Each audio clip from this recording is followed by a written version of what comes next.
abajo y a la izquierda, Radio Zapatista Sudcaliforniana.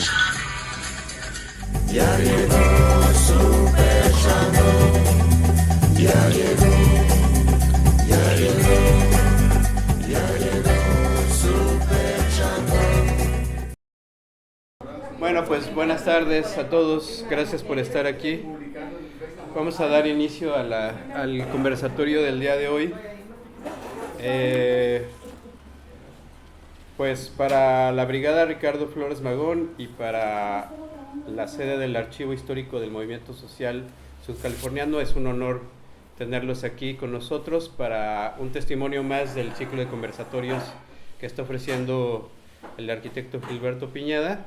Ya llevamos 3 sesiones, o esta es más bien esta es la tercera.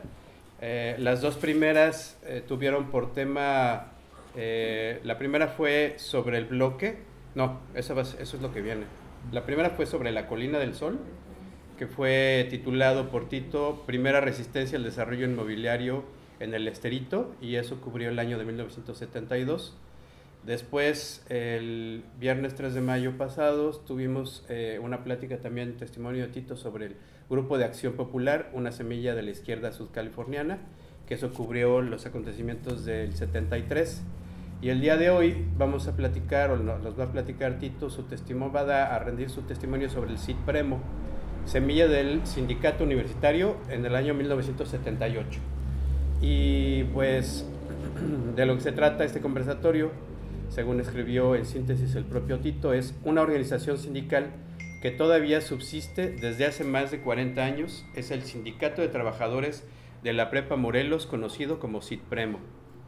Este testimonio va a constar de 4 momentos. El primero va a corresponder a la fundación de la primera preparatoria que hubo en el territorio sur de la Baja California a partir de 1960. El segundo momento será cuando nos platique del cambio del modelo educativo de preparatoria por cooperación incorporado a la SEP y el modelo de ciencias y humanidades incorporado a la UNAM entre 1973 y 1974. Después nos va a platicar de la fundación del Sindicato de Trabajadores de la Preparatoria Morelos en 1978 en busca de un contrato colectivo de trabajo. Y en cuarto lugar y último será la primera huelga del CIT-PREMO en 1983 y la visita a la entidad de la reina Isabel II. Y pues bueno, este ciclo de conversatorios fue organizado por la Brigada Ricardo Flores Magón, como ya les dije, que les damos la bienvenida. En realidad son 2 compañeros los que están impulsando este trabajo junto con Tito, que son el compañero Isaac, que está aquí detrás de las cámaras, y el compañero Diego Ramírez, que no está en la ciudad de La Paz. Y pues bueno, yo como soy parte de la brigada, me pidieron que yo tomara su lugar para moderar esta interesante plática que nos va a dar Tito. Y pues en cada ocasión lo que ha ocurrido es que han estado presentes personas que estuvieron involucrados en estos movimientos que les describí. Entonces es muy interesante que en esta ocasión también así haya sucedido, que estén aquí presentes personas que están involucradas con el proceso de este CIT-PREMO. Y pues los vamos a invitar a que después del testimonio de Tito pues se animen a comentar, a corregir, a lo que quieran hacer respecto del testimonio que va a brindarnos Tito. Entonces, Tito, te cedemos la palabra. Muchas gracias. Bueno, pues muchas gracias. Bueno, sobre todo que estemos aquí, los pocos que estamos, muy importante por este momento tan en la vida de ustedes y mía también, lo que significó para la Prepa Morelos, ¿no? Pero tiene un significado importante personal, porque yo también soy egresado de la prepa, entonces de una generación pues del 64, 66. Entonces habían pasado apenas algunas generaciones. Yo originalmente aquí la Prepa Morelos surge por una necesidad, ¿no?, de que muchos jóvenes de la secundaria, casi la mayor parte, entraba a la Escuela Normal Urbana, porque era la institución de educación superior aquí en La Paz. No había otra, ¿no? Entonces, pero algunos jóvenes, sobre todo los que padres tenían ciertos recursos, como que intentaron tratar de hacer una prepa para poder llevar para que sus hijos hicieran la preparatoria aquí y ya se pudieran ir a la universidad, porque aquí en La Paz no había universidad. Entonces fue en el 60, precisamente el 12 de octubre, cuando se imparten las primeras clases de la prepa Morelos. Por lo tanto, el año que entra se van a cumplir 60 años de la fundación de la prepa Morelos, lo cual sí tiene un significado muy importante. Lo que sucedió en esa escuela, ¿no? Que altas, bajas, crisis, felicidades, tristezas, de todo hubo en la prepa Morelos. Entonces, pero ahí está, ¿no? Lágrimas. Sí, o sea, fueron cosas tanto a nivel sindical como a nivel en la escuela, pero muchas felicidades también hubo en esa época, ¿no? Y en lo especial para mí tiene un recuerdo porque yo salí de la prepa, pues de una generación nada que ver con la prepa después del 74, ¿no? Era otra preparatoria.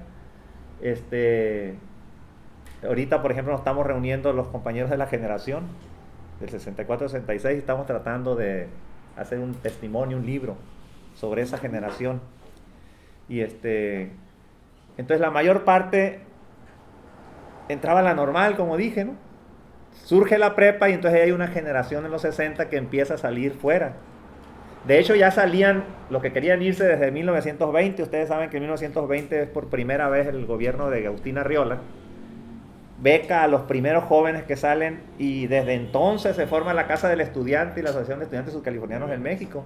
O sea, tiene una larga trayectoria la Casa del Estudiante, no con la formalidad que ahora como la conocimos después, pero todos llegaban 2, 3 casas y el gobierno se encargaba de atenderlos. Eso fue muy importante porque está hablando de 1920. Y por lo tanto la historia de la Casa del Estudiante y de la Asociación de Estudiantes Subcalifornianos en México tiene mucha significancia, ¿no? En todo este proceso. Bueno, pues ya hay prepa en el 60.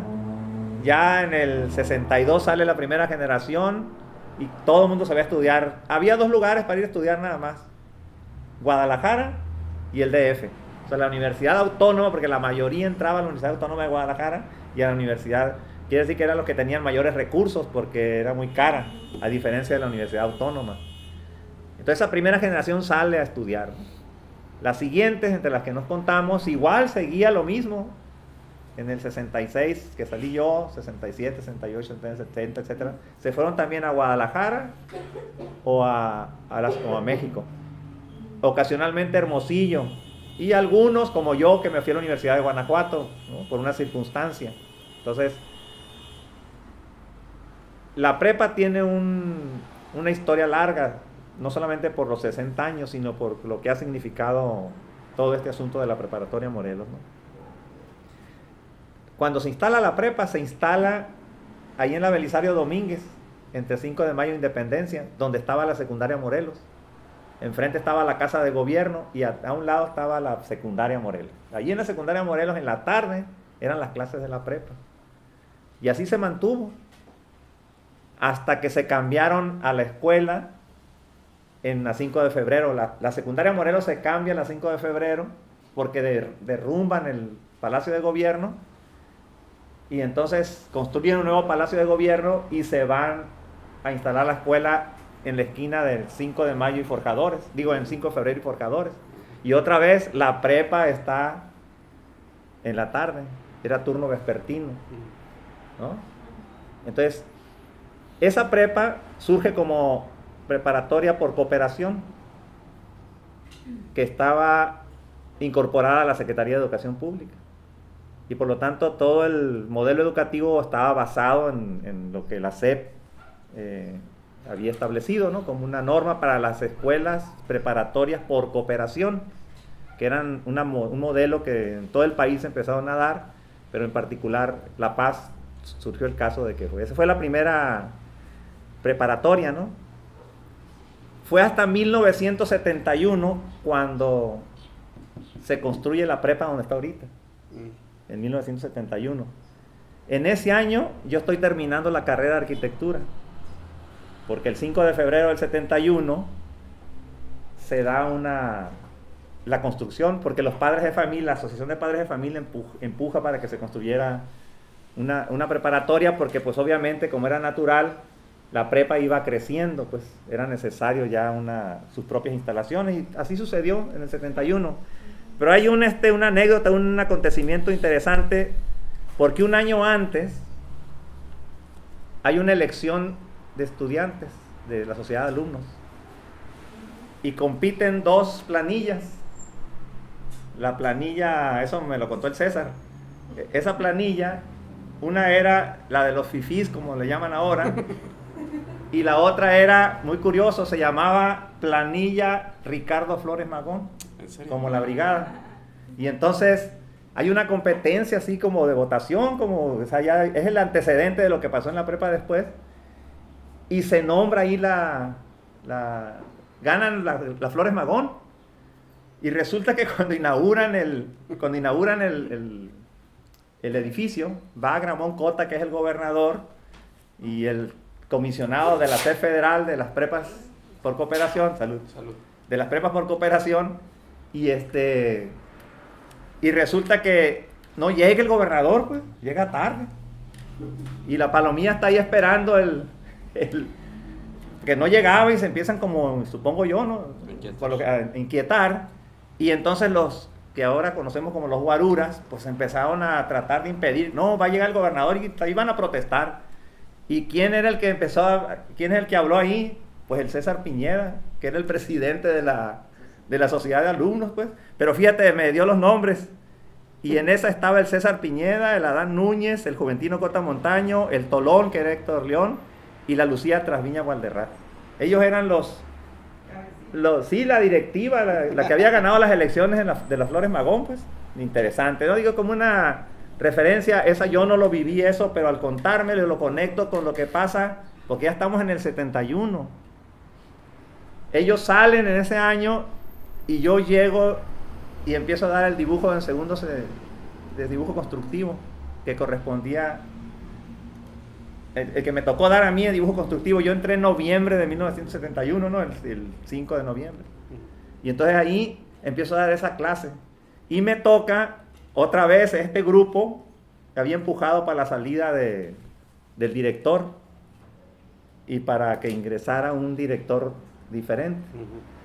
Y entonces sale el director, que era Muñoz Azueta, lo sustituye provisionalmente el profesor que me da geografía, Enrique Estrada Lucero, temporalmente, y luego ya entra Héctor Trasviña, el Tito Trasviña, que se quedó después ya. Pero ahí viene una etapa de complicación para la prepa. Fíjense, muy chistoso, porque en muy poco tiempo la prepa se convulsiona, porque hay esos cambios de director que hacen inestable de alguna manera, ¿no? Y muy rápido, en cuanto entran para 1973, siendo director Héctor Trasviña, dice, no, pues hay que desaparecer la prepa con acuerdo con el gobernador, seguramente, ¿no? Y deciden cambiar la preparatoria a tecnológico, al bachillerato tecnológico, que después fue el Tecnológico de La Paz. Y ahí surge el primer gran conflicto en la prepa Morelos, porque se divide la prepa en dos. Cuando digo prepa, quiere decir, los profes se dividen en dos, los alumnos se dividen en dos, y los padres de familia se dividen en dos. ¿Cómo se dividen? Los que querían continuar con la prepa Morelos, y los que querían, pues, transformar a la prepa Morelos en una tecnológico, bachillerato tecnológico, pues no el tecnológico superior, sino el bachillerato tecnológico. Ese momento lo estamos viviendo. De los profes, 2, 3 profes de todos somos los que estábamos en el rollo de defender la prepa. La gran mayoría de los profes estaban a favor de convertirse en tecnológico, pero fue una lucha muy, muy tensa, ¿no? Entonces, sin embargo, ahí empieza la organización de los padres de familia, ¿no? Los detalles, en realidad, cuando uno da un testimonio, pues las fechas exactas es muy complicado resolver, pero veamos el acontecimiento, que era cómo dar salida para que la escuela se establezca, que se mantenga la prepa Morelos. Había sido la primera prepa, pues, y en un sector como que se arraigó en la mente de los padres de familia, y dijeron, no hay que defender esta prepa, y yo supongo que esa fue la lógica. Yo estaba muy jovencito, pues yo tendría que 23 años, 24 años, dando la clase de dibujo constructivo.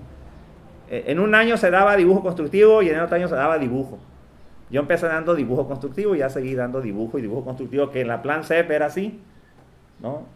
Un año dibujo y en el otro año dibujo constructivo, porque no era semestral, era anual. Y entonces ahí se daba la... Entonces, viene y entonces, ¿qué es lo que sucede? Ya pasó lo de la represión en México del 71, ya había pasado la represión en México del 68, y González Casanova, que era rector de la universidad en el tiempo, creó los colegios de ciencias y humanidades, los SH. Y entonces, yo no me acuerdo ni sé el momento en cómo, quién y cómo se conectaron con la UNAM. No sé si la Berta ya estaba ahí en la escuela, en el 74. Entré, pero en septiembre. Entonces en septiembre, entonces no le tocó la parte de los padres de familia, Entonces llegas, total que va una comisión de estudiantes y de padres de familia a México, y regresan con el gobernador a decir... No, Leonel era de la generación anterior. Sí, ¿no? Era anterior a la Berta. Entonces en ese momento, de pronto llegan con una propuesta los padres de familia, con los alumnos, pues. A mí no me tocó ir a México, sino que era de los profes que estaba... Bueno, ya era de los profes que estaba ahí, que eran poquitos los que nos quedamos para estar... Los demás querían irse al TEC, digo, lo que fue después del TEC, no, un tecnológico. Total que llegan los padres y hacen propuesta al gobernador. Ya estoy hablando del 74, todavía estaba Gramont, ¿no? Entonces, aceptan. Y entonces se organiza la Sociedad de Padres de Familia, se sigue... apoyando por parte del gobierno y también por los padres de familia para que empiece a funcionar. Entonces esta es una crisis porque cambias el modelo educativo. Imagínense el modelo educativo tradicional y el modelo educativo de ciencias, colegio de ciencias y humanidades. Era muy radical los sistemas. Tú lees los programas de estudio de historia, de economía, de filosofía, de cualquier, ¿no? Incluso incluso las matemáticas estaban con una orientación muy especial, ¿no? Y era una orientación diferente, y además la UNAM exigía que fueran universitarios, que no fueran normalistas. Ese fue el primer gran problema. Cuento la anécdota. Fíjense, en economía, ¿qué veíamos? ¿Qué veían los? Necesitamos un profesionista. No había la teoría del valor de Marx, ¿no? La teoría de las mercancías, y todo el marxismo estaba metido en la clase de economía de la prepa, pues. Y entonces, yo les contaba en lo del GAP que una de las estrategias que el Neto nos empujó aquí a hacer círculos de estudio, yo ya había leído un poco del Capital, ya estaba metido en el marxismo, y dicen, bueno, ¿y quién va a dar clases de economía? Y resulta que, pues sí, pero nada más yo era arquitecto. Sí. Era un problema porque después eso generó un conflicto, pero cumplías el requisito de impartir el plan de estudios, que no lo podían impartir los economistas que vivían en La Paz. Pero el que sí no era economista, entonces era un pedo porque tú impartías la clase, y por eso yo me sentía me da mucho gusto que la Berta esté aquí, porque yo le di clases de economía a la Berta y a la Chayito, Fiona. Pero resulta que haber dado clases de economía, eso generó un conflicto, porque después hubo un problema con la UNAM, porque se dieron cuenta que no era yo nomás, no, era un problema general, que empezó a exigir que uno, que sí fueran profesionistas, dos, que tuvieran perfil. Yo no tenía perfil en el sentido profesional para dar una clase de economía. Yo era profesor de dibujo constructivo, que después me convertí en profesor de taller de expresión gráfica, porque en la UNAM había dos materias que se daban, que era taller de expresión gráfica y taller de diseño ambiental, pero nada más se ofreció una en el primer momento, que era el taller de expresión gráfica. Después ya se ofrecieron las dos, y diseño gráfico y dibujo, etcétera, ¿no? Pero en ese momento era nada más una materia. Yo seguía con mi materia. Muy interesante ese asunto. Entonces fue muy convulso eso, ¿no? Pero a mí me da un chingo de gusto ver a la Berta aquí, porque resulta que era de los alumnos que estaban ahí, esa generación, que me tocó dar clases, que finalmente fue un conflicto que se resolvió, pero fue un conflicto con varios profesores, entre ellos yo. No es que no estuviera normal, sino yo creo que alguien firmaba las actas, ¿no? Alguien firmaba un acta y tú dabas la clase, pues. Y entonces a mí me pagaban por dar clases de dibujo constructivo normal. Lo otro era como una especie de, como hay que reforzar a la prepa, no sé. como que había que no sé, no era trabajo como trabajo voluntario, digamos, ¿no? Pero que era una necesidad para la enseñanza, pero no para la cuestión administrativa. Eso se convirtió en un conflicto posteriormente, ¿no? Se resolvió porque que lo vamos a ver enseguida, ¿no? Ya estamos en el 74, ya estamos con un nuevo sistema educativo, que en septiembre ya empieza el sistema educativo del CCH, y eso sucede, que estoy diciendo, pues más adelante, ¿no? Ya empieza este problema que yo estoy comentando, pero es un proceso de un nuevo modelo educativo que vamos a tener nosotros enfrente ahí, ¿no? Bueno, eso sucede a nivel del plan de estudios. Perdón que te interrumpa. Sí. Pero una cosa que fue importante en ese periodo es que en el edificio coexistíamos alumnos del antiguo plan de estudios, de la antigua preparatoria, con la nueva generación del CCH. Yo no recuerdo a muchos, pero sí, por ejemplo, Juan Luis Rojas estaba ahí, Velasco. El Velasco, sí. El Velasco eran los líderes de la antigua preparatoria. Y sí, y ellos venían siendo líderes desde hacía un buen tiempo. Sí. Entonces, yo no sé si ellos tenían directo la intervención con el trámite que se hizo ante la UNAM, que debió de ser, según los datos que hay, entre marzo y agosto. De agosto, sí. Se dio la solicitud de la incorporación. Sí, sí tenían, porque por ejemplo Juan Luis Rojas, lo conté en la historia del GAP, y el Saúl Tushman, sí estaban en ese momento. Ellos ya estaban desde el 72 interviniendo en la Colina del Sol a través del movimiento de acción estudiantil. Yo les comentaba a los compañeros, recuerdan que cuando se firma que no van a sacar a los colonos de la Colina del Sol, quienes firman de solidaridad el acta que está con el gobierno para que construyan las casas, para que no lo saquen, es Juan Luis Rojas y Saúl Tushman. Estoy hablando de 1972.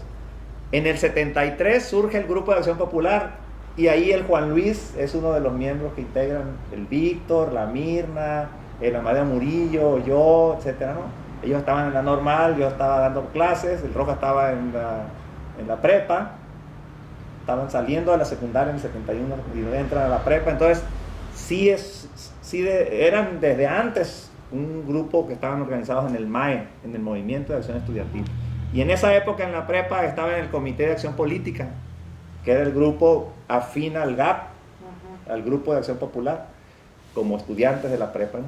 Muy interesante esa. Y en efecto coexistían, no me acordaba de esa parte, pero obviamente que tenía que haber sido así, ¿no? Sí. Para poder dar continuidad a un sistema educativo, dar por concluido un sistema educativo y abrir el sistema del Colegio de Ciencias y Humanidades. Porque además tuvieron mucha influencia en los nuevos, en los que llegamos a la generación, para entender el proceso. El proceso, sí. Y la organización estudiantil. Sí, porque ellos ya tenían conciencia política, ¿no? Sí. ¿Recuerdas? Ellos ya estaban como formados, ellos sabían. Ya para el 74, 75, ya el Neto Velázquez ya había, como comenté la vez pasada, ya nos había metido a los círculos de estudio. Puro estudiar, que es el compañero que está allá, que falleció, y que fue el que nos metió a los círculos de estudio para formar el GAP, y después el GCI, después el SI, no el PRT. Entonces, todo ese grupo era como de los que estudiaban, pues hacían círculos de estudio, pero obviamente de marxismo, de lucha social y todo ese asunto. Creo que yo también debo decir, en esto último que comentas, es que efectivamente yo fui tu alumna, seguramente fue en el, no sé, 75.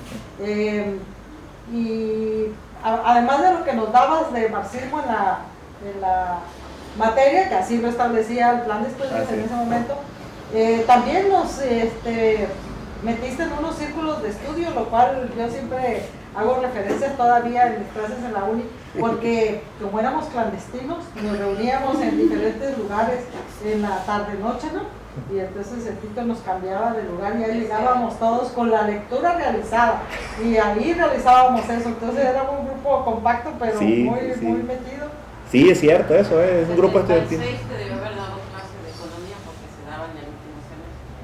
Y yo llegué en 75, estabas en tercer semestre. Ah, ya. Sí, fue en cuarto. 75. Sí, 75 creo que empezó. 76 les empezaste a dar clase. Porque además estuviste fuera un tiempecito. Sí. O sea Sí. Nosotros llegamos en el 75 y tú no dabas clase en la prepa Morelos, ya. Recuerdo Un año. porque, sí, o sea, llegas y no dabas clase. Yo creo que cuando empezó el CCH no dabas clase. No había materia. Porque desaparecieron las materias. Sí, pues, y entonces en el 76, principios del 76, enero, renuncia Raúl Rodríguez y llega Alberto Arnau de director. Y entonces una vez estaba el Alberto Arnau y llegas tú ahí, te pones en la palmera por allá, y yo estaba con Alberto Arnau y me dijo, ese es el grillo, el comunista. Ese, el Tito Piñera, y da clase aquí, no. Entonces, y de repente al siguiente semestre va entrando. Yo lo traía atravesado, pues, porque yo creo que vio que yo conmigo no podía, en ese momento, pues convencerme, ¿no? Y entonces al que empezó a seguir era el Nacho. Y traía al Nacho para ir para acá. Y yo eran las 8 de la noche y iba a buscar al Nacho y no me encontraba. ¿Y dónde está el Nacho? ¿Y dónde está? Y en la biblioteca había al fondo un cuartito donde estaba el director de la biblioteca. Y entonces, Edgar, ¿y no has visto al Nacho? Y no sé qué. Y el Edgar se quedaba cagado. Y ya, hasta que allá en el cuartito lo tenía, lo estaba ya adoctrinando. Pues, y ya salía. Y luego también iba como a la 1 de la tarde. Estaba un solazo tremendo a la 1 de la tarde, el Nacho y yo no teníamos carro. Y salíamos a la 1 e íbamos a comer hasta el Malecón, un restaurante que se llama Los Pericos. Y entonces iba a la 1 y llevaba la vermita, estaba chiquita la vermita. E iba a propósito, yo creo, porque ¿qué tenía que hacer? Entonces iba y ya veníamos ahí por el CREA, Nacho y yo caminando sin banqueta, pues en la avena. Y ya se paraba. ¿Quieren raite? Sí, ahí vamos. Y ya hasta que se fue convenciendo al Nacho, y ya después ya yo lo fui aceptando.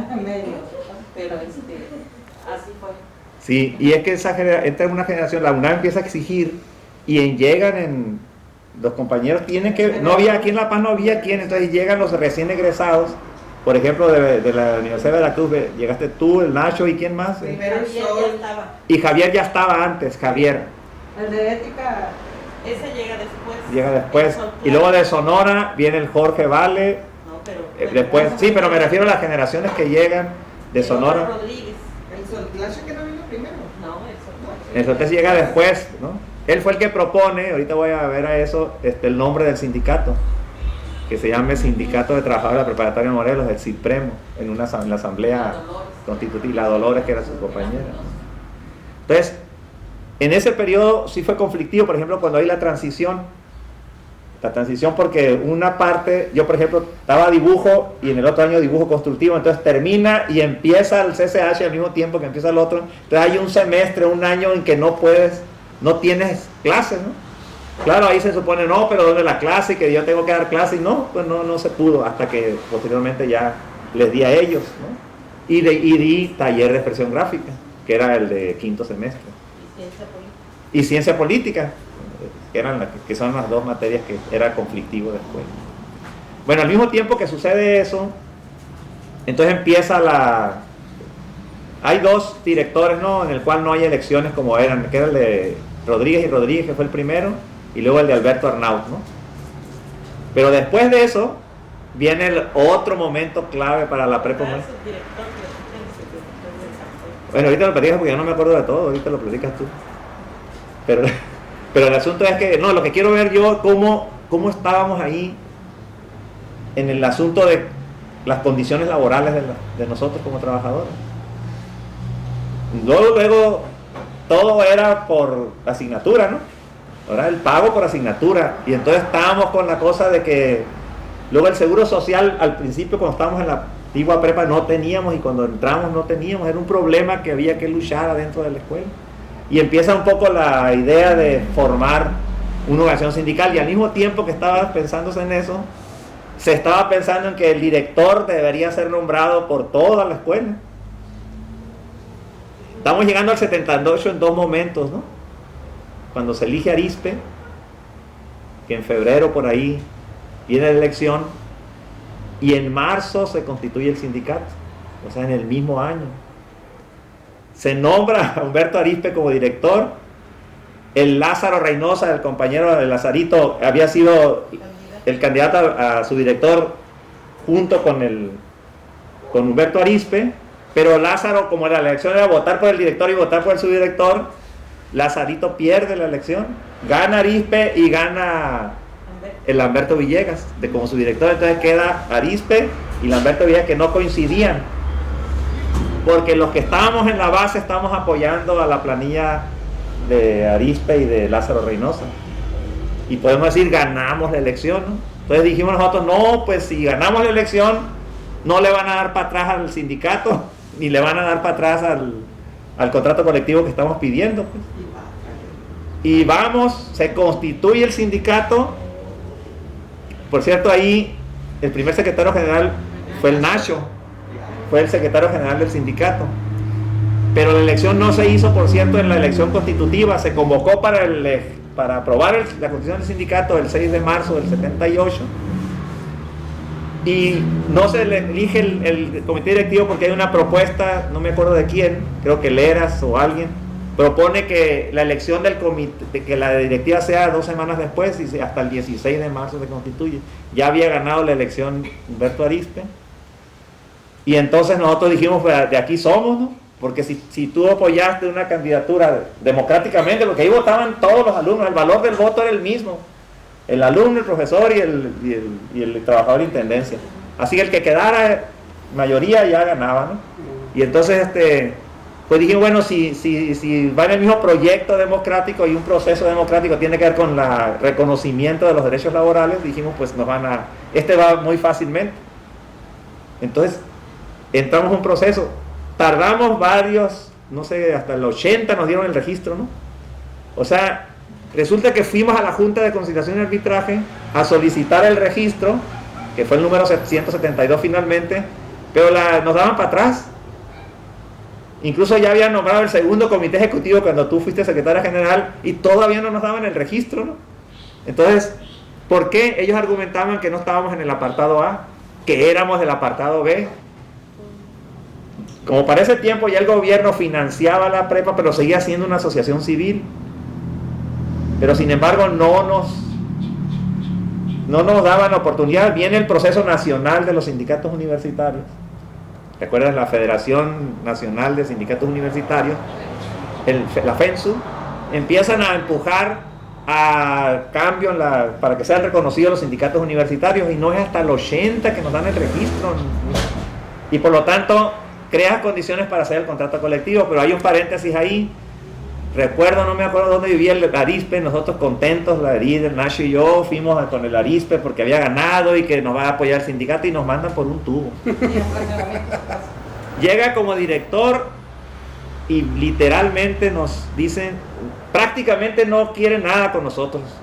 No, pues salimos llorando literalmente de la casa de Humberto Arizpe, porque los tres, el Arizpe, Nacho y yo, porque nos dijeron hasta la despedida, cuando la esperanza era, ya vamos a lograr nuestros derechos laborales. Sí, el director democrático. No, hombre, pues qué duro estuvo, ¿no? Fue un momento muy cabrón, pero bueno, obviamente que éramos muy tenaces y nosotros seguimos hasta que dan el registro en el 80, pero antes, en el 79, va una delegación a México, no me acuerdo quiénes fueron. La Evelia, el Jorge, el Nacho, la Evelia. Ajá. Entonces, yo también fui. Ah, sí, cierto. No, se formó el Sindicato Único Nacional de Trabajadores Universitarios del SUNTO, de una gran asamblea a nivel nacional, y nos formamos en la sección 30 del Sindicato Único Nacional de Trabajadores Universitarios del SUNTO. Muy interesante ese fenómeno, porque entonces entras en contacto con el sindicalismo universitario. Cuando hablamos de que es una semilla del sindicalismo universitario, tiene que ver que aunque eras prepa, entonces, sin embargo, eso era parte de un proceso. Éramos SH-UNAM, pues entonces había un conecte ahí medio raro, y nos permite entonces estar en varios frentes. Antes de firmar el contrato colectivo, antes de que nos dieran el registro, estábamos luchando por el registro. La lucha del SUNTO era la lucha por el registro de los sindicatos universitarios, porque no eran reconocidos, pues. Y entonces entre ellos estaba ese sindicatito de la Baja California Sur, que era la Prepa Morelos. y estamos en ese proceso y nos dan el registro en el 80. Inmediatamente después pues, se propone el contrato colectivo de trabajo y se firma un contrato colectivo. Pero quiero hacer un paréntesis de lo que estaba pasando en la universidad, porque el 78 era un momento muy fuerte. La universidad empieza en el 76. Para ese momento, como la vez pasada contaba la mina, que íbamos a la universidad a vender el bandera roja a los salones en el 76, 77, 78. Y andábamos vendiendo el periódico, el bandera socialista, ¿no? Ya en el 76 sale. Pero muy importante porque viene un grupo, igual que pasó en la prepa, ¿no? Para la universidad se necesitaban profesores de fuera por los planes de estudio, entonces empiezan a llegar varios profesores que ya estaban conectados con el antiguo Partido Comunista, que estaban empujando el Sindicato Nacional, la FENSU en aquel tiempo, y entonces antes de la prepa ya vienen casi formados así ya ves que los partidos eran esos muy cuadrados, dicen aquí les va el sindicato y todo, ya llegaron con el sindicato de trabajadores de la UAS, pues fue muy interesante porque era un sindicato mixto, era sindicato de trabajadores administrativos y académicos al mismo tiempo, el STUAP se llamaba, y entonces viene un conflicto digamos entre el poder al interior de la universidad y entonces queda en sándwich el sindicato. Y como estaban pidiendo contrato colectivo y el registro del sindicato, que era parte de la lucha nacional, apoyado por la universidad, aquí hay un manifiesto de la Federación Nacional donde apoyan al STUAPS, porque no les querían dar el registro.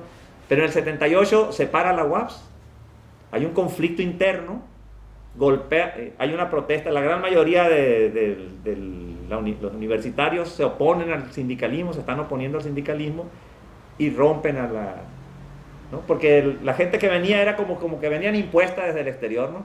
Pero estaban en la lógica de los derechos laborales, entonces rompen y reprimen al sindicato de la universidad. Hay una foto ahí en donde yo creo que fui por parte del sindicato de trabajadores de la Prepa Morelos a un meeting en la universidad, que no la traje por cierto, en donde estamos yo creo que solidarizando, porque estoy hablando en un micrófono en la rectoría de la UAPS, que era en la Rosales y Guillermo Prieto, que era una casa, ¿no?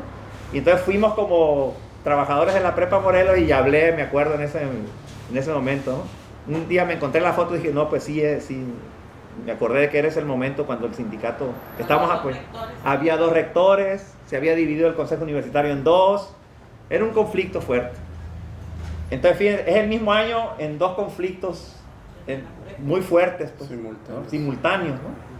Entonces, ese conflicto finalmente los 80 llegas al 79, se hace el Sindicato Nacional, nos dan el registro a la prepa, de hecho ya rompen con el sindicato universitario y surge separado en los 80 el sindicato del personal académico y el sindicato de trabajadores universitarios, o sea, se dividen ya, entonces ya la estrategia fue no hagan un sindicato único como lo hicimos en la prepa, ni como lo tenían pensado antes en la universidad, sino hagan 2 separados, y ese es el origen de la separación en la universidad. Pero nosotros, ya la lucha empieza a cambiar, ya estamos en el seguro social, ya no nos pagan por asignatura, ya hay profesores de medio tiempo, profesores de tiempo completo, se regularizan la jornada, no me acuerdo si en el primer contrato colectivo se estableció ya el año sabático, creo que desde el principio se estableció el año sabático, cosas muy novedosas para un nivel prepa, 60 días de aguinaldo, o sea, varias cosas. Pero antes de que sigas tú, hay varias cosas que son importantes pues en ese 78.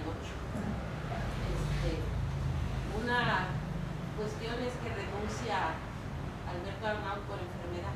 Alberto Arnaud se enferma, pero ya para entonces Nacho y yo ya el Tito nos había gustado, ya nos habíamos distanciado del Alberto Arnaud, que el Alberto Arnaud nos paseaba y nos traía para ir para acá, entonces ya éramos otra cosa, ¿no? Entonces se enferma Alberto Arnaud y lo fuimos a visitar, o sea, se dividen ya los maestros, como que ya estábamos en 2 grupos, los izquierdosos y los de derecha, y fuimos a ver a Alberto Arnaud a la Bellavista, vivía con ahí lo tenía la hermana porque estaba muy grave, muy mal, y se tiene que nombrar un director. Entonces ahí fue cuando empezamos a plantear que se tenía que elegir a un director por voto universal y secreto. Y entonces había, pues nosotros propusimos a Arizpe y a Lazarito, y pues por el otro lado proponen, o sea, los de derecha decíamos, y ponen a Maclovio Beso. Maclovio era o es un nativo de aquí, él venía de la UNAM y él iba a dar clase de saco, muy elegante, de traje, en calor estaba, pero él iba muy elegante. Y entonces se convence a Lamberto para que sea su candidato a subdirector. Y bueno, fue una campaña muy dura. Llegó un momento en que una noche no dormimos, ¿verdad? El Tito tenía su oficina en Reforma. ¿Y qué era? Revolución. Revolución y Guillermo Prieto. Pues ahí tenía su oficina y ahí nos íbamos y nos reuníamos. En la prepa había un mimeógrafo en aquel entonces. Y entonces el Tito se inventó que teníamos que hacer la propaganda, quién sabe cómo, serigrafía, ¿era eso? Las fotos de Lazarito, las fotos del Arizpe, y las empezamos a poner. Para entonces había ya un filósofo muy conservador, el Eulalio, veracruzano, pero sumamente conservador, y estaba otro, el Crujeiras, un español, pero gruesos eran así. El Crujeiras le puso al Tito el jilguero oficial, era el Tito. Entonces se lleva a cabo la elección y fue muy competida, muy competida, y ganamos por 34 votos la dirección. Por ahí todavía lo tengo anotado. 34 votos ganamos la dirección, perdimos la subdirección. El Lamberto gana porque está joven, entonces pues muy galán, y va a ganar el Lamberto, ¿no? Y nosotros perdimos la subdirección. Arizpe iba a dar clases, jodido estaba el Arizpe, con los botas y con los hoyos acá de las botas, y su Levi's y su, ¿cómo se llama? No llevaba camisa, sino esas playeras blancas, ¿cómo se llama? Camisetas, iba. Y así iba a dar clase, y sus hoyos allá en los zapatos. Y va a ganar. Y a los poquitos días de que ganó, se compró un carro del año de la Ford, el más elegante, el Feynman, un carro azul, bonito, elegante el carro. ¿Qué pasó? Y al poquito tiempo mete gente a su casa y la transforma. El piso, una elegancia, una casa del Indeco, ¿no? Y entonces empezó el Tito ya que había que crear el sindicato, y ahí fue donde, pues ya como que no le parecía. Pero también coincidió con que se da la reforma, la ley electoral. Se modifica la ley electoral en el 77, y entonces permite que los partidos de izquierda puedan solicitar su registro. Y entonces el Tito lo primero que hace, va y pinta las bardas, registro al PRT, las bardas de enfrente del Arambro, y ahí fue donde el Arizpe los pelos se le empiezan a parar, porque ¿cómo pues registro al PRT? Con letra negra ya el Tito empezó a poner, y entonces el Arizpe ahí ya, y convocan a una reunión, que es la que dice Tito, convocan a la reunión y vamos, y todos los chavos, la Beatriz, izquierdosa la Beatriz, ay Dios mío, ahí se puso, pero nos dijeron ahí hasta la despedida. Entonces el Nacho y yo nos salimos llorando, y ahí estuvimos llorando, y el Tito se quedó todavía, pero como que ya vio el Tito que nosotros nos salimos y ya nos siguió, ya en la oscuridad veníamos, no había casas ahí para llegar a las 5 de la Era un fraccionamiento de su casa. Veníamos el Nacho y yo solitos ahí, tardísimo ya, y ahí venimos, y el Tito no salía, finalmente nos alcanzó, ya nos iba a su carro, ya nos ahí llorando los tres, nos va a dejar. Y a partir de ahí, el Arizpe empezó a traer gente. El Tito se concentró en el Infonavit y nos dejó al Nacho y a mí ahí. Entonces fue una represión tremenda, o sea, un acoso tremendo, que el Nacho y yo nada más salíamos a dar clases. Porque si salías a la banqueta, el Arizpe era muy canijo, ¿verdad? Muy burlón, muy así, se reía. Salía y en tu cara se carcajeaba. Y trajo al Tepeji. Y entonces fue trayendo gente y les fue diciendo, no les hablen, o sea, éramos el ogro, el Nacho y yo, encerrados ahí. El Nacho y yo llegábamos a la casa y lloraba, yo lloraba y decía, yo creo que ya me voy a ir de aquí, no aguanto. Era una cosa impresionante en la prepa, y el Tito en el Infonavit y nada más iba a dar su clase Sí, la clase cuando le nomás. tocaba Uno y ya. tenía una clase. Y nosotros jodidos ahí pues, y salían y el hombre se reía, ¿no? Y bueno, se viene después, en ese inter se viene el asunto, pero no fue tanto por la cuestión de que tú eras arquitecto y estabas dando Sí, no. economía, sino el problema fue que salía la primera generación y entonces La había que entregarle el certificado a esta generación de verde. Y entonces resulta que nada más llegaron unos poquitos de certificados y no llegaron los certificados de todos. Y entonces, ¿por qué no llegaron los certificados de todos? Y ahí ya se descubre que no se mandaron los exámenes extraordinarios. O sea, el chavo hacía el examen extraordinario y nunca se registraron los exámenes extraordinarios en la UNAM. Entonces, todo el chavo que reprobó un examen extraordinario no le llegó el certificado, porque nunca estuvieron registrados. Y entonces, ¿qué hacen los padres de familia cuando sus hijos no reciben el certificado? Nos toman la prepa. Toman la prepa y entonces no nos alargan la prepa y hacen todo su trabajo. Y curiosamente son papás muy conservadores. Los hijos o sea, sus papás son muy conservadores. Y entonces la radio entra en escena, la X, sí. esta del Miguel Ángel Ojeda entra en la escena. Y entonces era pero en las noticias, salgan los comunistas de Baja California Sur y la lista de quiénes éramos, ¿no? Edith González, Ignacio Riva, Gilberto Piñera, híjole, y decías tú, y yo llegaba a los departamentos y la gente, oigan, ¿son ustedes? Y grueso, pues estuvo la radio, pues salgan los comunistas de aquí, ¿no? Pero tuvimos una ventaja en ese entonces, porque resulta que quienes nos defendieron fueron las familias más pudientes de La Paz, la Mina Tushman. La Mina Tushman era la mamá del Agustín, y el Agustín no había reprobado, pero el muñeco ya no estaba, el muñeco ya estaba en otra parte. El Agustín estaba bien, el Agustín era muy inteligente, pero la Mina nos defendió. Y la Mina era comadre del gobernador, del Mendoza Aramburu. Entonces, pues la Mina habló y bla, bla, y entonces el Mendoza Aramburu intervino y dijo, y al mismo tiempo estaba la bronca de la universidad y la bronca de la prepa, o sea, juntas las dos broncas ahí, y entonces el Mendoza Aramburu habló a la UNAM y de la UNAM mandaron una comisión, y esa comisión dijo, bueno, van a seguir, pero se van a someter. Y entonces, ¿qué hizo? Nos hizo un reglamento. Hizo el reglamento de cómo teníamos que funcionar y bla, bla, pero afortunadamente no se metió en la bronca de la elección del director, nos dejó que fuera el pueblo quien decidiera, ¿verdad? Pero nos metió un reglamento y ya cuando metió el reglamento, el Ángel César dijo, ya terminaron, fuimos a esa reunión con Ángel César, terminaron y nos entregaron la prepa. O sea, pero fue sumamente difícil y nos entregaron la prepa al mismo grupo, al Arispe, pues que estaba ahí, ¿verdad? Y el Arispe terminó sus 3 años, ¿verdad? Pero ya era otra cosa, nosotros éramos otra cosa y se vino otro proceso electoral y ahí fue donde pues el Valecito lo candidateamos nosotros, o sea, fue candidato a director. De director al Vale, pues, y gana Vale la elección.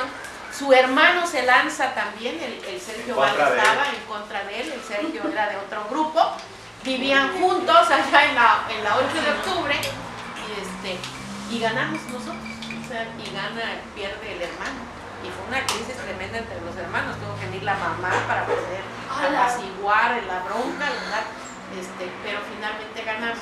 Y la otra, cuando nos dieron el registro, nosotros seguimos insistiendo en el Tito, yo era la mecanógrafa, el Tito me dictaba allá en su localito todo lo que tenía yo que escribir del contrato y todo lo que teníamos que hacer, primero del sindicato, y cuando ya el gobierno federal decide que los sindicatos universitarios entraban al apartado A, pero con ciertas restricciones, entonces nosotros pues contentos y decíamos vamos a pedir el registro, pero antes de que nosotros pidamos el registro recibimos la carta que debe estar en el archivo del sindicato, la carta de Mendoza Aramburu, donde Mendoza Aramburu nos dice que pasemos a la Junta de Conciliación que ya nos van a dar el registro.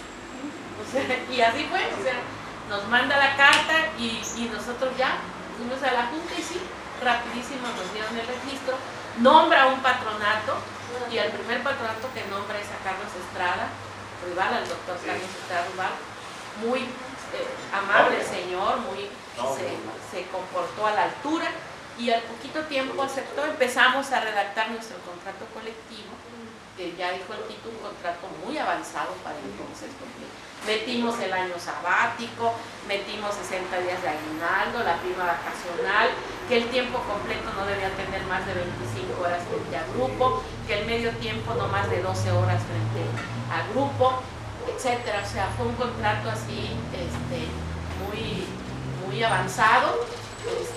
Y también ya cuando nos dieron el contrato, fuimos con Mendoza Aramburo para pues pedirle que queríamos más billete, y ahí fue donde el valecito le dice que si no tenía terrenos. Sí, dijo, sí tengo terrenos, pero allá en la 8 de octubre, si le interesa, sí. Y ya tal día le habló a su secretario de Obras Públicas y tal día fuimos a ver los terrenos. Y ya, pues como no teníamos, dijimos, pues sí, y ya nos dio 17 terrenos. Pedimos tantos, pero el Congreso se equivocó y nos dio terrenos de más. Y en esos terrenos de más, pues no íbamos a decir, no los queremos, pues sí los queremos. Y entonces, ¿qué hicimos? Bueno, yo era secretaria general, entonces, como era un periodo de vacaciones, no podíamos revisar los terrenos, pero teníamos que decir a nombre de quién iban a estar los terrenos para que salieran los títulos de propiedad. Y entonces ahí me metí yo. Yo no pedí terreno porque en el sindicato ya hemos discutido quiénes eran los que iban a tener los terrenos, entonces Nacho iba a tener terreno. Yo en esos días me iba a casar con el Nacho, y ¿cómo iba a tener otro terreno? No, decía, ya Nacho tiene, muy consciente en ese momento, pero decidimos que yo me pusiera un terreno a mi nombre, otro terreno a nombre de la Pati López, y así fue. Y ya después informamos a la asamblea y dijimos que en el momento en que alguien quisiera un terreno, tanto la Pati como yo estábamos en la condición de entregar los terrenos, y así fue. Yo entregué el terreno a un doctor que, por cierto, tenía casa, entonces teníamos casa, y ahí tiene el terreno rentado. El Pati entregó el terreno al Pollo y así fue. Entonces, y ya después, ahora que el Tito empezó a meter la idea de que ya tienen los terrenos, ahora hay que buscar un crédito del Infonavit, y entonces pues hay que buscar un arquitecto, y pues ¿quién? Y el Tito conocía a Villorín, que venía llegando, el Villorín recién desempacado de arquitecto, y el Tito dijo, el Tito, ahí está el Villorín, pero el Infonavit exigía que para ser el arquitecto debía tener cierto billete. Entonces pues tuvimos que ir otra vez con Mendoza Aramburo a decirle que queríamos que nuestro arquitecto fuera el Arturo de la Rosa. Y ahí mismo habló al delegado del Infonavit, ¿verdad? Y aceptaron. Y entonces el Arturo de la Rosa nos construyó las casas, y al tiempo que construía las de nosotros, construyeron las de él con el billete que estaba ganando por construir nuestras casas. Entonces, al mismo tiempo que construía la nuestra, él construía la suya, pero hubo dos tipos de créditos, y por lo tanto dos tipos de casas, los administrativos e intendentes. Por el salario. Por el salario, pues menos crédito, los maestros, más crédito. Pero ahí el Valecito y el hermano, pues ellos se creían así, el Valecito muy izquierdoso, pero se creía así una clase media alta.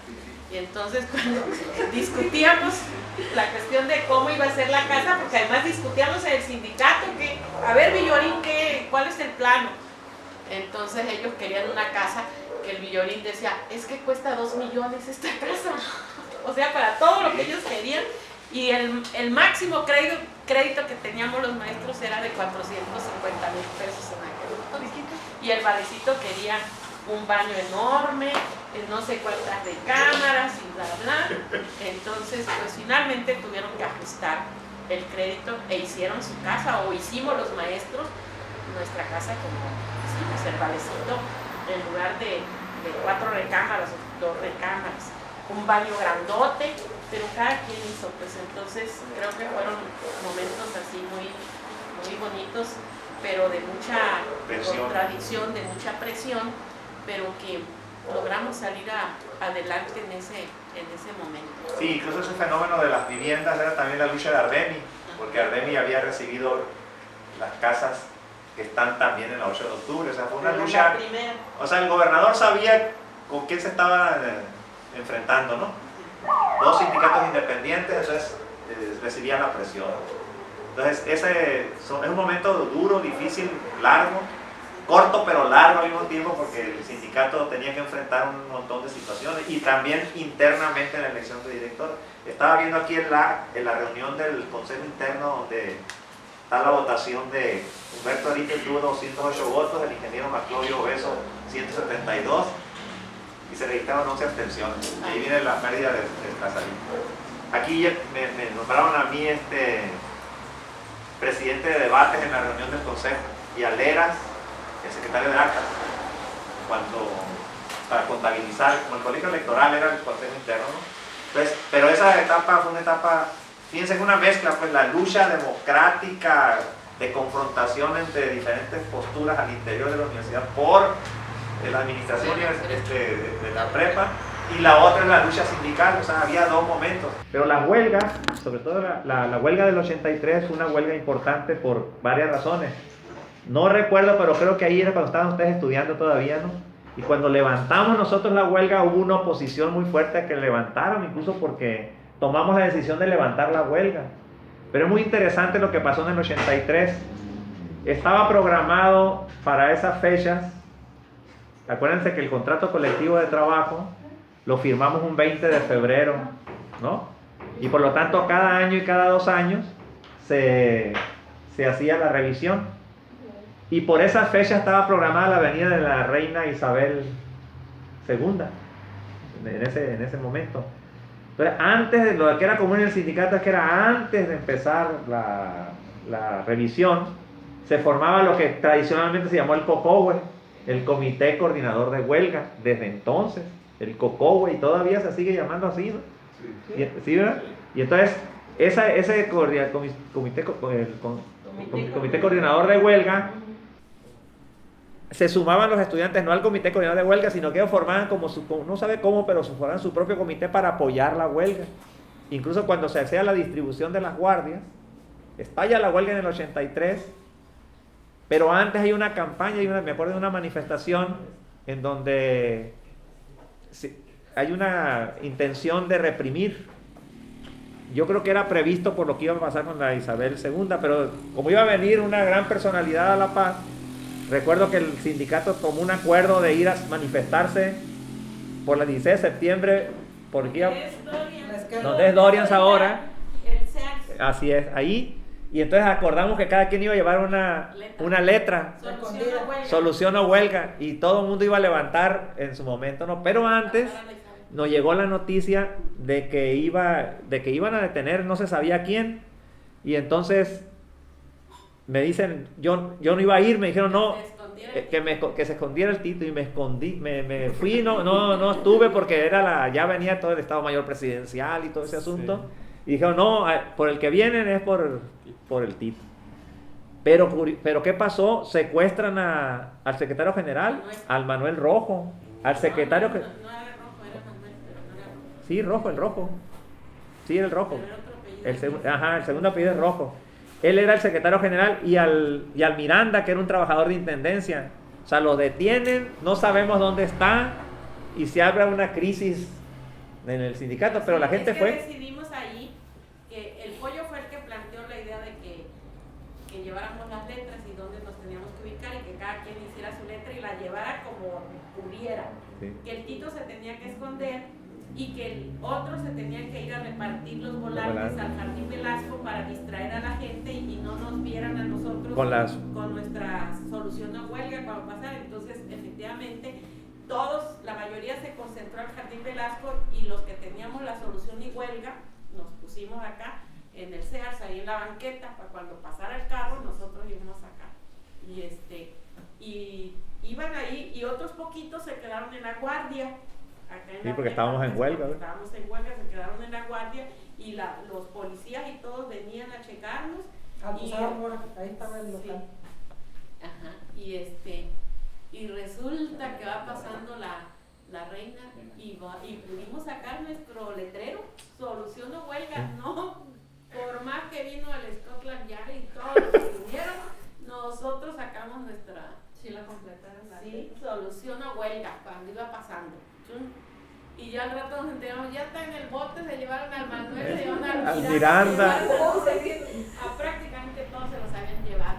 Y ya al rato nos fuimos, ya que terminamos el asunto, ya nos fuimos a la Procuraduría, a Ricardo, y que nos sacaran. Sí, entonces ese movimiento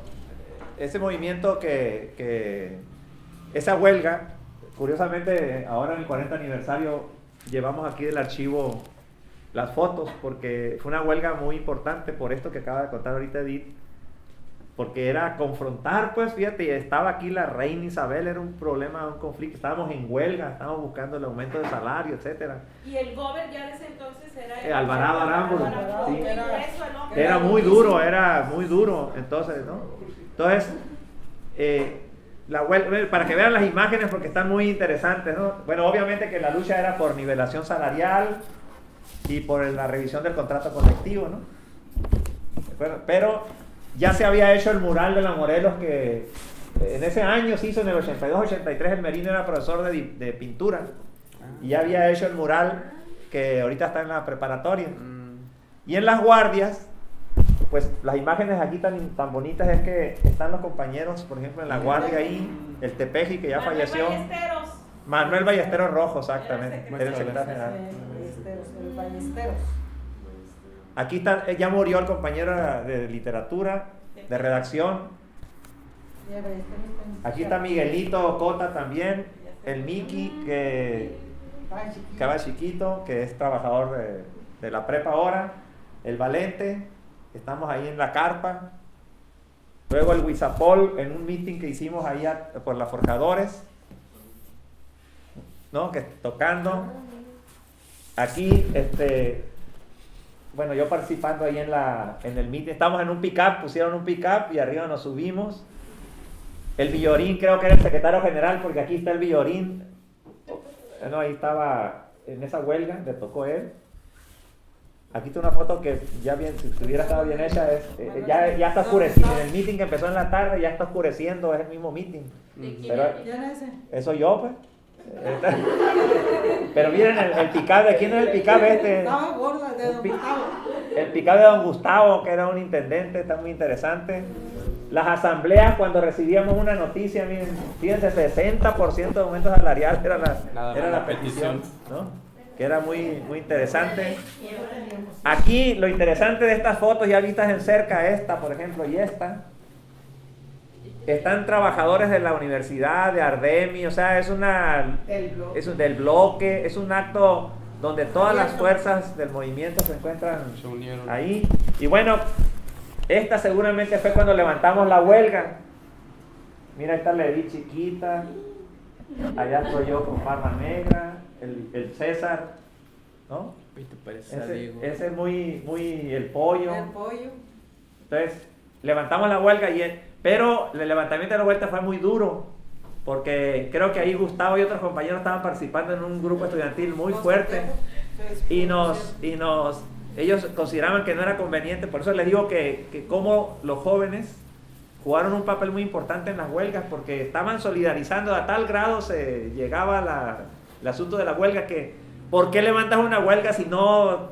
Es que esa fue otra huelga. Si no han conseguido lo Sí, esa que fue otra quieren. huelga, pero ya estaban ellos funcionando. Pero esa huelga fue otra, Sí. donde era tan grueso el gobierno de Alberto Alvarado Arámburu Fue en la que misma empezamos la huelga, y que antes de estallar la huelga ya preveíamos que no nos iba a dar nada.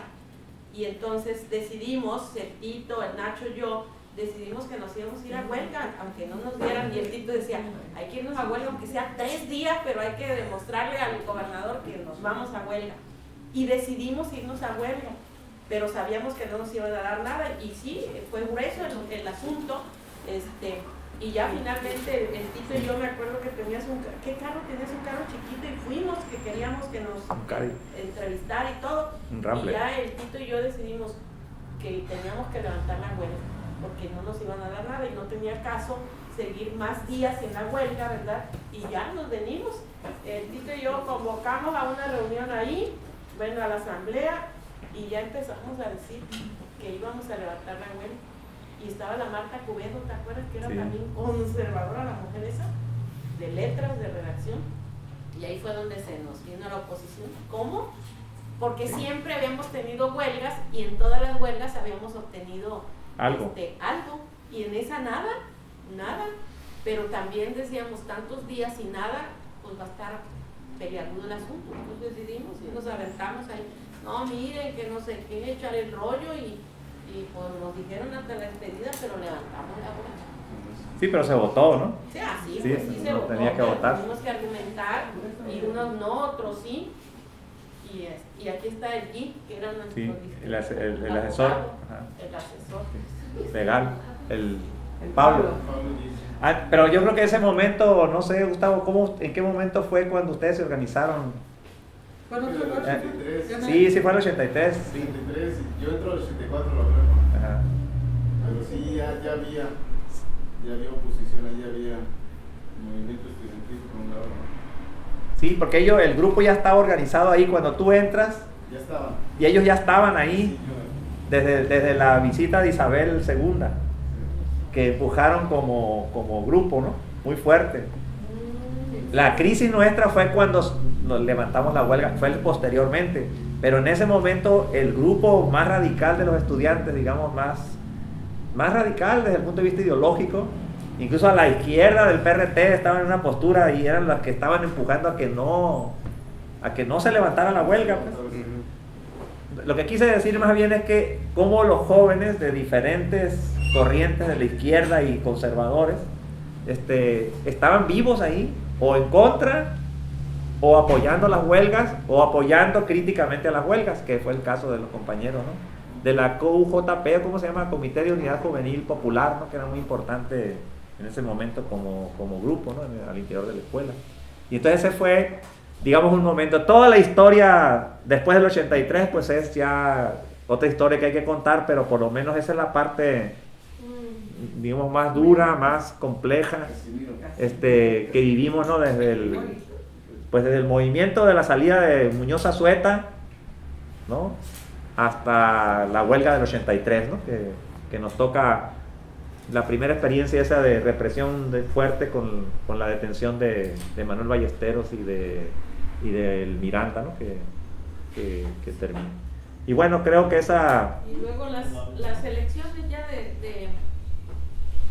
para cambiar... Yo con esto ya termino, ya podemos... Las elecciones para cambiar director, después el Jorge Vale sale, y entonces ahí hay que elegir quiénes van a ser los candidatos, y como que esa elección fue también muy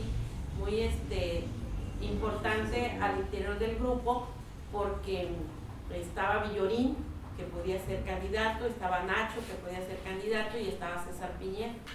Pero César Piñeda como que era el que quería ser el director y no el subdirector, y para nosotros pues la idea era que o el Nacho o el Villorín director, y César debería ser subdirector, pero César como que también nos jugaba chueco luego, pues entonces haciendo su trabajito acá para poder, ¿cómo se llama él? Que la gente dijera que César fuera el director y no el Nacho y no el, ¿cómo se llama? Villorín. El Villorín. Entonces finalmente entre el Nacho y Villorín ellos discutieron y llegaron a acuerdos porque decíamos, nosotros no podíamos decidir, pues como que unos queríamos a Nacho, otros queríamos a Villorín, entonces pues entre los dos, y decidimos como grupo que entre ellos quedara la decisión, y ya se reunieron y ya decidieron que fuera Nacho. Y por parte del otro grupo, pues el Sergio Vale, que había perdido con el hermano, y entonces lanza, y cuando se lanza Sergio Vale y el Nacho, pues el Nacho muy introvertido, el Nacho nada, y el otro, cae bárbaro, el otro era un galán y para ahí para acá con los chavos y las chavas, y entonces decíamos, vamos a perder en esta ocasión, ¿no? Porque el Nacho de plano no la va a hacer. y se da la votación y va ganando el Nacho. Nadie lo podía creer, o sea, no lo podíamos creer porque pues el Nacho muy introvertido, yo creo que el Villorín, decíamos mejor hubiera sido el Villorín cuando vimos que se lanzó este hombre y va ganando el Nacho. Entonces creo que fue la última elección ya más competida. ¿En qué año? En el 85, 1985, creo que fue la más competida, porque ya después de que el Nacho sale, pues ya como que bajó el nivel de la agitación política en la prepa, y entonces entra un maestro, el Cuellar entra y entra otro, el David, que ahora es que es su director. Es su director. Entra el Cuellar y entra el David, y entonces pues ya viene el proceso electoral y ya nosotros como que pues ya el Tito andaba en la UAPS y ya nada más Lidia y el Nacho quedaban ahí, entonces pues ¿qué vamos a hacer? No, pues ya, nada, y todo el mundo pensaba que yo me iba a lanzar y no, y finalmente se lanza el Cuellar y no queríamos porque no cumplía el requisito, hay un reglamento que decía que tantos años debías tener para ser candidato. Entonces el hombre, al mismo tiempo que entró a trabajar a la prepa, entró a trabajar al TEC de La Paz. Y entonces sumó y dijo, tengo 2 años, el año de la prepa y el año del TEC. 2 años. Y otro, pero no, es que no puede ser, es que debe ser. Pero estaba en la comisión electoral el David, que era muy su amigo. Y pasó sin vergüenza, decíamos, y sumó, así fue como llegó, ya dices, no, y a partir de ahí ya los procesos electorales, digamos, bueno, yo sentí que ya como que empezaron ya no a ser tan competitivos, como que la gente que empezó a llegar ya era pues muy oportunista, o sea, sin hacer nada. Pero por otro lado justifico porque ya el Tito se fue, el Nacho terminó de ser director y se fue también a la universidad, y ya después nada más me quedé yo, y pues ya se fue perdiendo el asunto, y ya después me fui yo, y ya ahí quedó. Yo creo que cambió la orientación hacia la cuestión sindical. Yo creo que más bien ahí se fue como que viró. Y la otra del cosa del Nacho, yo creo que la autoridad moral del grupo, yo siento que lo que hace en buena parte del triunfo en este momento que creíamos que en realidad es que era muy amplia la influencia, o sea, como que la candidatura significaba la candidatura de un grupo muy amplio, de todos, y esa candidatura social, digamos, esta es la que te llevaba de alguna manera a ganar. Con el Arizpe sucedió también algo parecido, porque era... Pero el Arizpe, su carácter era diferente al del Nacho, pues el Arizpe sí hablaba y todo, y el Nacho no, pues entonces a lo mejor hubiera sido el Villorín. Sí, pero... al Sergio, pero sí tienes razón en ese sentido. Sí, pues, sí, es que hay no una... solamente era el Nacho, sino era todo el trabajo que hacíamos los demás. Bueno, entonces como conclusión, a nivel sindical, este sindicato, que es el sindicato de la Prepa Morelos, es uno de los primeros sindicatos independientes. Antes obviamente que estuvo Ardemi, que es el sindicato, digamos, significativo desde el punto de vista del sindicalismo independiente, y el bloque, que no era propiamente un sindicato, sino una corriente sindical al interior de un sindicato, como corriente democrática, ¿no? Y la prepa sirvió como espacio para todos los otros sindicatos, Así o sea, es. para el bloque, para las Artemis, entonces ellos hacían sus reuniones ahí. Entonces, como que éramos para la casa del estudiante, éramos el espacio donde aquí pueden hacer, porque teníamos el control. No, pero incluso la prepa siguió siendo el espacio donde se reúne todo el mundo, ¿eh? Hoy en día día sigue siendo la prepa donde confluyen muchas cosas. Si tú quieres hacer una reunión, vas a la prepa y le dices o al sindicato o al director si pueden dar la oportunidad de reunión. Y hay reuniones de todo tipo, incluso esa práctica. Yo siento que se mantuvo, ¿eh? Es lo que queda en la prepa muy importante porque Esa parte sí se mantiene porque Pero nace ahí. es muy importante eso de que la prepa sirvió y sigue sirviendo como un espacio, ¿no? de expresión de muchas corrientes de opinión en el interior, ¿no? No ha dejado ese perfil, creo yo, ¿no? Y eso pues hay que digamos sentirse feliz que se haya dado esas luchas anteriores, ¿no? Para mantenernos, independientemente de lo que haya pasado, de los cambios que haya habido y todo ese asunto, me parece a mí que es un momento importante. Y las negociaciones también, a mí se me hacían interesantes las negociaciones que dabas en las juntas de conciliación, pues eran negociaciones muy, muy difíciles y muy polarizadas, pues porque estaban los Álvarez Mames Sí. como presidentes de la junta de conciliación, Dos nos tocaron. muy priistas, muy acá, y nosotros también, o sea, no nos dejábamos, o sea, nos gritábamos, ¿no? Nos decían, nosotros le llevábamos todos los argumentos. Interesantes pues esos procesos, y también interesantes después con los propios patronatos, o sea, nos tocaron por lo menos 2 patronatos con los que podías dialogar, el Carlos Estrada y el Palacios, el doctor Palacios, ¿no? Que al final me acuerdo que Carlos Estrada cuando firmamos ya el contrato colectivo nos llegó con una caja de vinos y toda la cosa. Entonces, como un obsequio. Sí, un obsequio. Y una vez con el Palacio, que era presidente municipal o iba a ser candidato a presidente municipal, estaba muy dura la discusión y llegó un momento en que el Valecito le dice, si no puede aquí con nosotros, mucho menos va a poder administrar una ayuntamiento. Se quedó el señor. Era Héctor Palacios. No era Héctor. ¿No? ¿Cuál? No. Francisco Palacios. Francisco. Entonces, fueron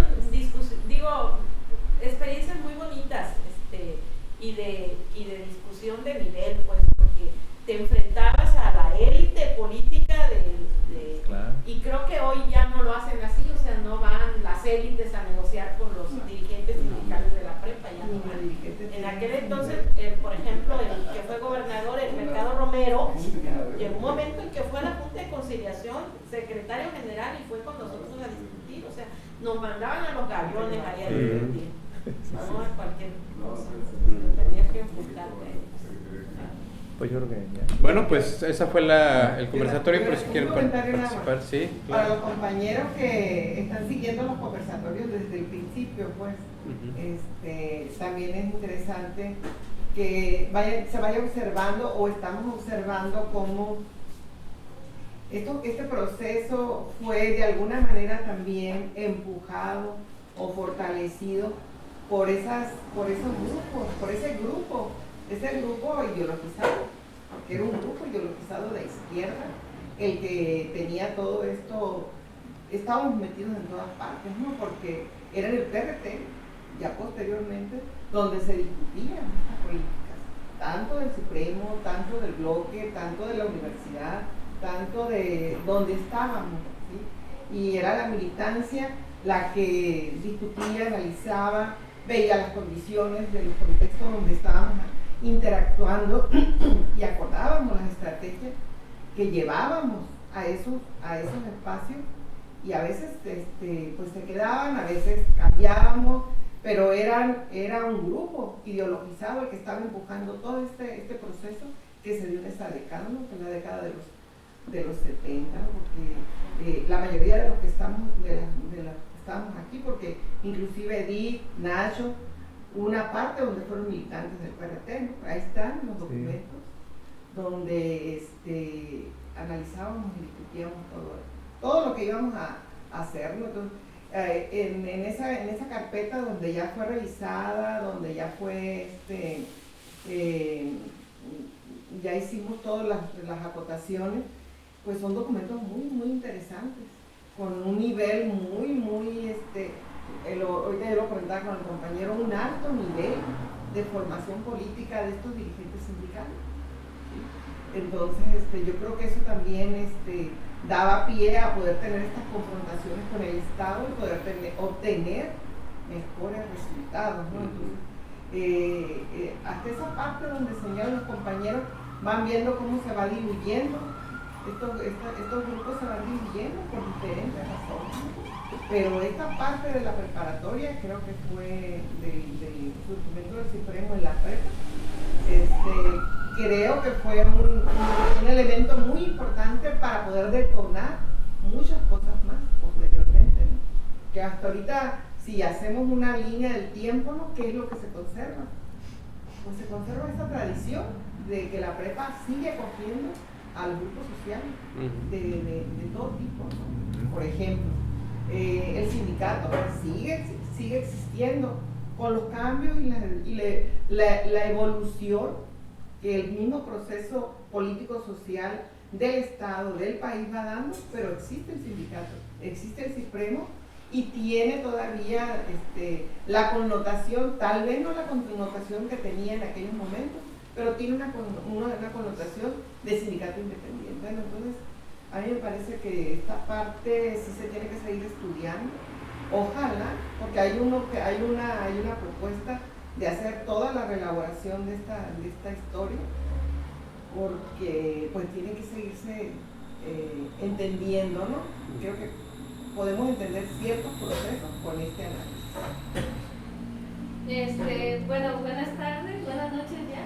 Estoy muy agradecida porque yo estoy haciendo una tesis que ya no es solamente enfocada en la preparatoria Morelos, que en un principio sí lo quería hacer aquí.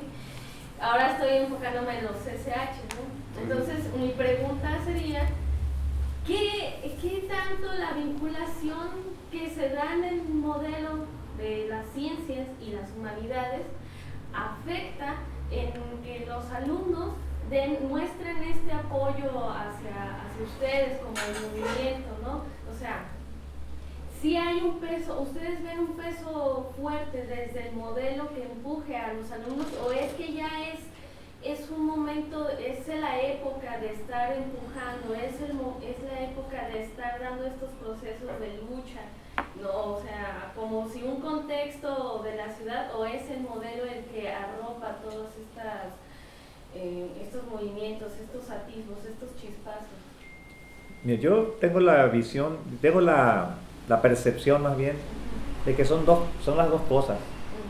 Por ejemplo, ya cambió toda la parte ideológica radical, digamos, que pudo haber habido hasta la década del 80 en la Prepa Morelos, ideologizado. Sin embargo, los planes de estudio del CCH, con todas las modificaciones que ha tenido, aunque cualquier profesor que esté ahí que enseñe, el contenido del plan de estudio te lleva a que el joven de la Prepa Morelos sea distinto. Incluso no lo dice uno, lo dice mucha gente. No solamente le decían que ahí están los marihuanos, que ahí están. Eso es falso, pues, porque en realidad es que lo sienten diferente, sienten que son diferentes. Y yo siento que parte es los planes de estudio. Aunque ya el CCH ha modificado sustantivamente con respecto al plan de los 70s, 80s, creo yo que aún el contenido, para mí sí ha sido útil para el joven, ¿no? En todos los terrenos, en la ciencia también, porque la metodología que se aplica es diferente a la metodología que se da en nosotros en preparatoria. Entonces yo creo que esa parte sí es un asunto que está pesando. No es tanto cuando su profesor no le interesa ese criterio, pero lo tiene que dar porque la UNAM se lo pide, pues es diferente a alguien que sí, ¿no? Pero de todas maneras el mismo contenido, esa es una. La otra, que la tradición de lucha, yo creo que eso ha sido lo fundamental para que la prepa siga siendo el espacio. No han podido, digamos, a la prepa ha sido amenazada de desaparecer no sé qué tantas veces. Hubo cada determinado tiempo, había borregos de que la prepa iba a desaparecer y ahí está la prepa todavía. Y además sigue siendo cobijo, sigue siendo un espacio para social, ¿no? De reuniones. Yo les enseñaba la fotografía en el conversatorio pasado, donde estamos en la prepa, en un salón, cantando la internacional porque había terminado la segunda conferencia regional del PRT. Estoy hablando de 1978 exactamente, porque en el 77 la primera la hicimos en la Colina del Sol. También en la Colina del Sol, pero la parte de discusión, la pública era en la Colina del Sol, en la asamblea, pero la cerrada, pues era la Prepa Morelos, el espacio, y ahí hacíamos la reunión en un salón, no me acuerdo qué salón. Y pero no solamente eso, sino venían los militantes del PRT, que los traía aquí el arquitecto Piñera, y los llevábamos a la prepa. En las clases, ¿te acuerdas? ¿Cómo se llama? Historia. Entonces, ahí a Pelón Aguilar, Sí. A varios, a Gómez Jara. Gómez Jara. Entonces a varios venían. Francisco González Gómez Jara. Ajá, ahí venían y Hasta Gili, ¿no? Y nosotros allí en las clases de historia Sí. entraban.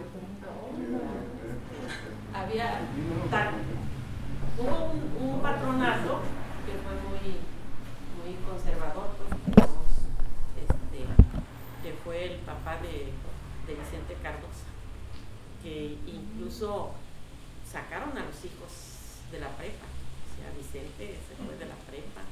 El otro señor, ¿cómo se llama? Rodríguez también sacó a su hija, pues. Entonces, y los mandaron a otras prepas. Entonces, también vivimos eso. Sí, sí. No había otra. ¿Sí? No había otra, privada ni la de. Yo quiero comentar una situación ahí, por ejemplo, yo a veces me puedo pensar de cómo podemos dividir la historia en cuanto a las generaciones de maestros, ¿verdad? De 1960, yo digo que a 1975 sería la primera generación de maestros, más o menos, ¿verdad? Cuando llegan los de afuera, la maestra Edith, para mí sería la segunda generación de maestros que van a inventar, ¿verdad? De 75 a 1990, más o menos, ¿sí? Y del 90 entramos nosotros.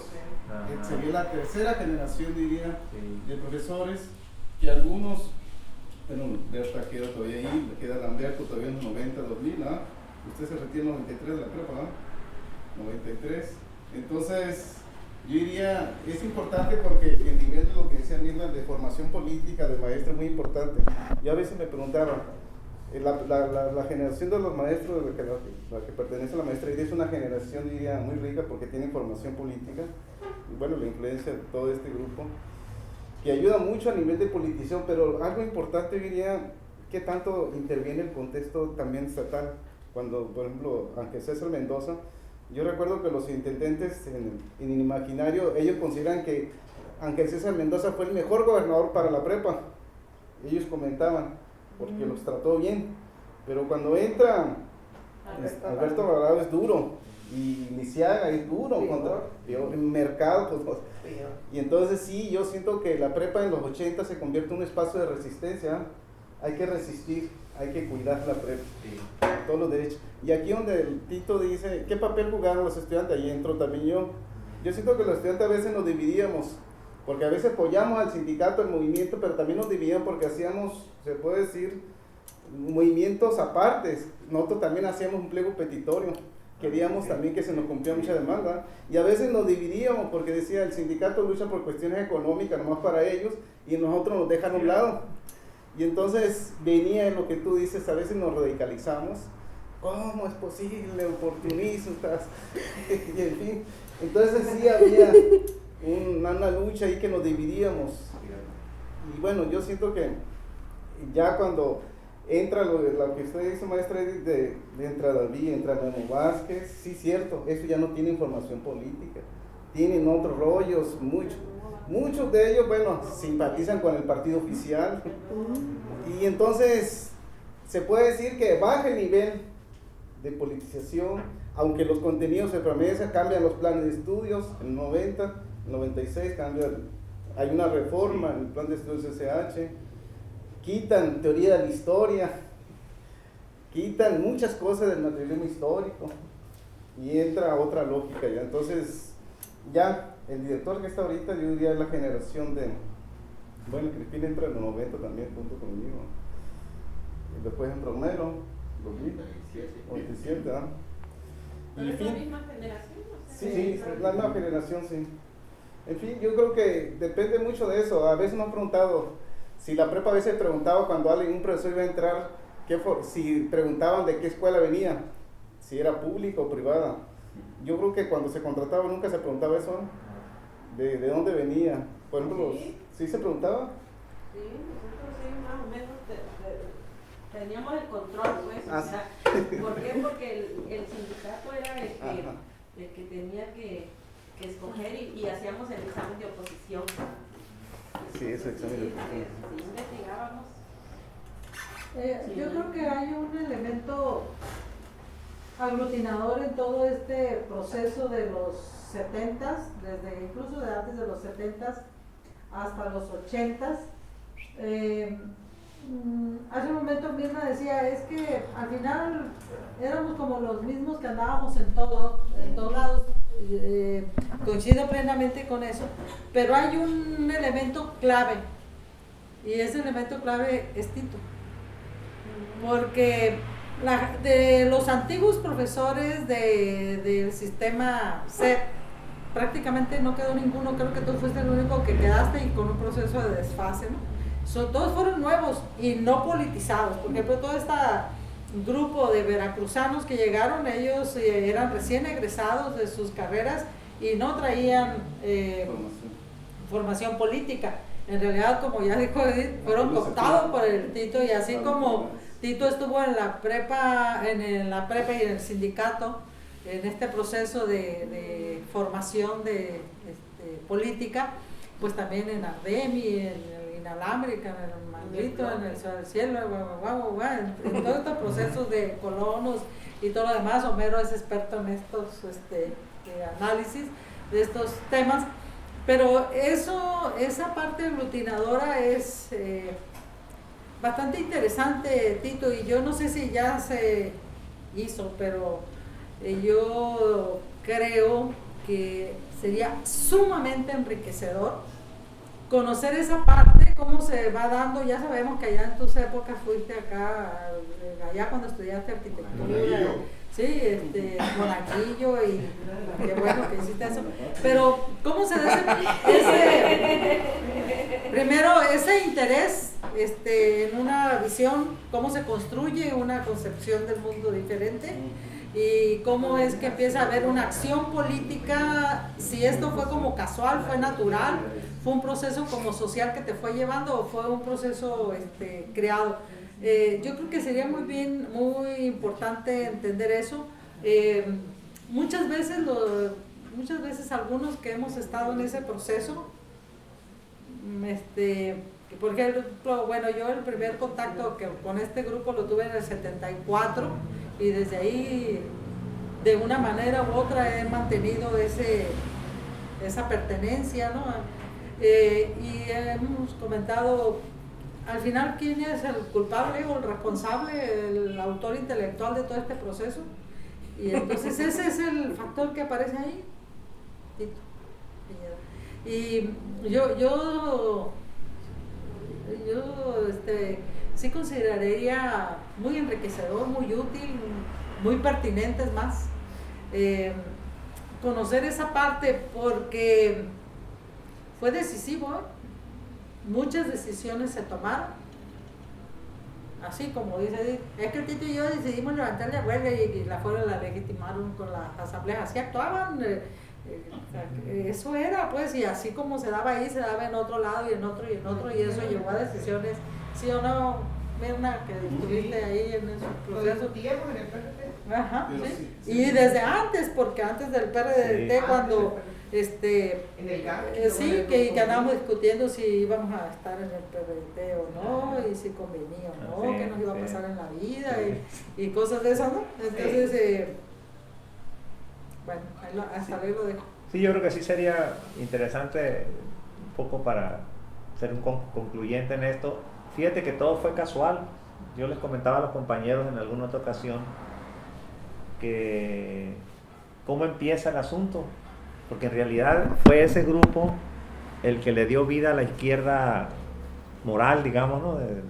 Hasta la fecha, ¿no? De aquella época, y como que les ha quedado a todo mundo, nos ha quedado a todo mundo esa cosa por dentro, ¿no? Como identidad, ¿no? Como identidad, sí, más bien como identidad, ¿no? Porque cada quien está en diferentes espacios, pero como identidad yo creo que sí. Pero fue casual, ¿verdad? Porque la casualidad principal es que yo escuché a Méndez Arceo, al obispo, siendo yo nada que ver con la izquierda, y esa escucha sirvió como referente, y te lo trajiste cuando saliste de la universidad. La tradición de los luchadores sociales es que es en la universidad donde se forman luchas y todo eso, y cuando ya pasa el tiempo ya se te olvida de todo eso. Esa era es la lógica. En mi caso no fue así, porque toda mi universidad fue, pues, conservadora, digamos, ¿no? fue Estudiante. no, sino que es hasta el 70, un año antes de salir, que escucho a Méndez Arceo, y era de la teología de la liberación. Entonces eso, él es el que me dice a mí, sí que lea la Biblia, pero me sugiere textos de Marx, y eso te sorprende en primer lugar, ¿no? Un conservador. Entonces tú llegas y, primera casualidad, ¿no? Llegas y no pasa nada, yo sigo ahí noviando con la Mirna y todo ese rollo. Y Ya desde entonces. sí. Sí, le voy a mandar una foto, pero en 1969 yo le hice un dibujo a la Mirna. En tercer año de secundaria. Porque me gustaba, pues. Y dije, la única manera de que me haga caso es hacerle un dibujo. Y es un dibujo que después se lo voy a pasar impresionante, 1969. Firmada por mí ahí. Pero lo acabo de encontrar. Y los acabamos de encontrar ahorita. Bueno, pero es un detalle. En el 69 era eso, pues. Primera casualidad. La segunda casualidad, bueno, eran los jóvenes de la Casa del Estudiante que venían a luchar aquí en vacaciones, apoyando a la Colina del Sol. Estoy hablando de 71, 72. ¿Dónde empieza? De casualidad me meto al asunto por ser arquitecto a organizar los terrenos no me voy a organizar, sino no me metí a la lucha directa de la Colina del Sol, pero te metiste a que ayudaras a el trazo y todo eso porque habían ganado la lucha. Y ahí hay una persona que me marca también, que es Doña Teco, que es una señora que luchó y que te arraigó en la lucha, en la práctica. Méndez Arceo tenía un sentido y otro. Pero no pasa ni un año cuando conocemos al Neto, que es este amigo que está ahí, que en realidad fue, ¿por qué la tradición de círculos de estudio? ¿Por qué tenías que estudiar siempre? En el sindicato, en los activistas, en la colonia, en el partido, en el tal. Porque este cabrón fue el que nos dijo, no hay forma de hacer la revolución socialista y todo lo que tú querías hacer si no te preparas. Y entonces la educación y la formación, y entonces empieza una... Él vino, él no era de Oaxaca, nomás venía porque tenía una familiar aquí, y entonces lo conocimos por el Neto Adams, que el Neto Adams nos identificaba a nosotros, que era un grupito ahí en el 73, el grupito este que mencionamos, ¿no? Del GAP, y entonces nos conecta y nos empieza a dar bandera socialista y a leer los libros. O sea, todos los textos de Marx y de Trotsky nos los puso en la mesa y empujó a hacer los círculos de estudio. Entonces se creó ahí está el origen de la tradición de la formación marxista.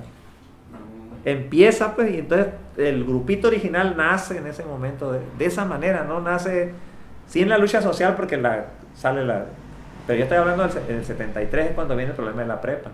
Ya acabamos de formar en el GAP nosotros en octubre. Viene el conflicto de la prepa en el 73. Yo ya soy profesor ahí, ya tengo la idea de Méndez Arceo, ya conocí a Doña Teco, y ya el grupito ya conocíamos eso, entre ellos el Juan Luis Rojas, pues, que estaba en la prepa. Y entonces no había momento en que no hacíamos círculos de estudio. Platicábamos en el conversatorio anterior que nos íbamos a hacer a la Purísima, al Sargento, en la escuela, en la primaria escuela, andábamos en donde quiera tratando haciendo círculos de estudio. Estoy hablando del periodo primario, ¿no? Porque esa fue la tradición del PRT casi toda su vida, estudiar, hacer círculos de estudio, formarse, hacer periódico. Era como una religión esa parte, ¿sí? Ahí está el asunto. Yo pienso que fueron casualidades. ¿Por qué conocimos al Neto? Porque a su papá lo habían mandado al juzgado de distrito aquí y el Neto venía de vacaciones. Y porque rentaron la casa del Neto Adams, que fue el que lo contactó con nosotros, y por eso lo conocimos, si no, no lo hubiéramos conocido. Casualidad. Y era un personaje increíble, pues. ¿Por qué di las clases de economía en la prepa? Pues porque yo había leído a Marx, pues yo había leído El Capital, no El Capital de la Suplena, sino pinceladas del Capital, porque eran simplemente una formación superficial realmente, ¿no? Todavía.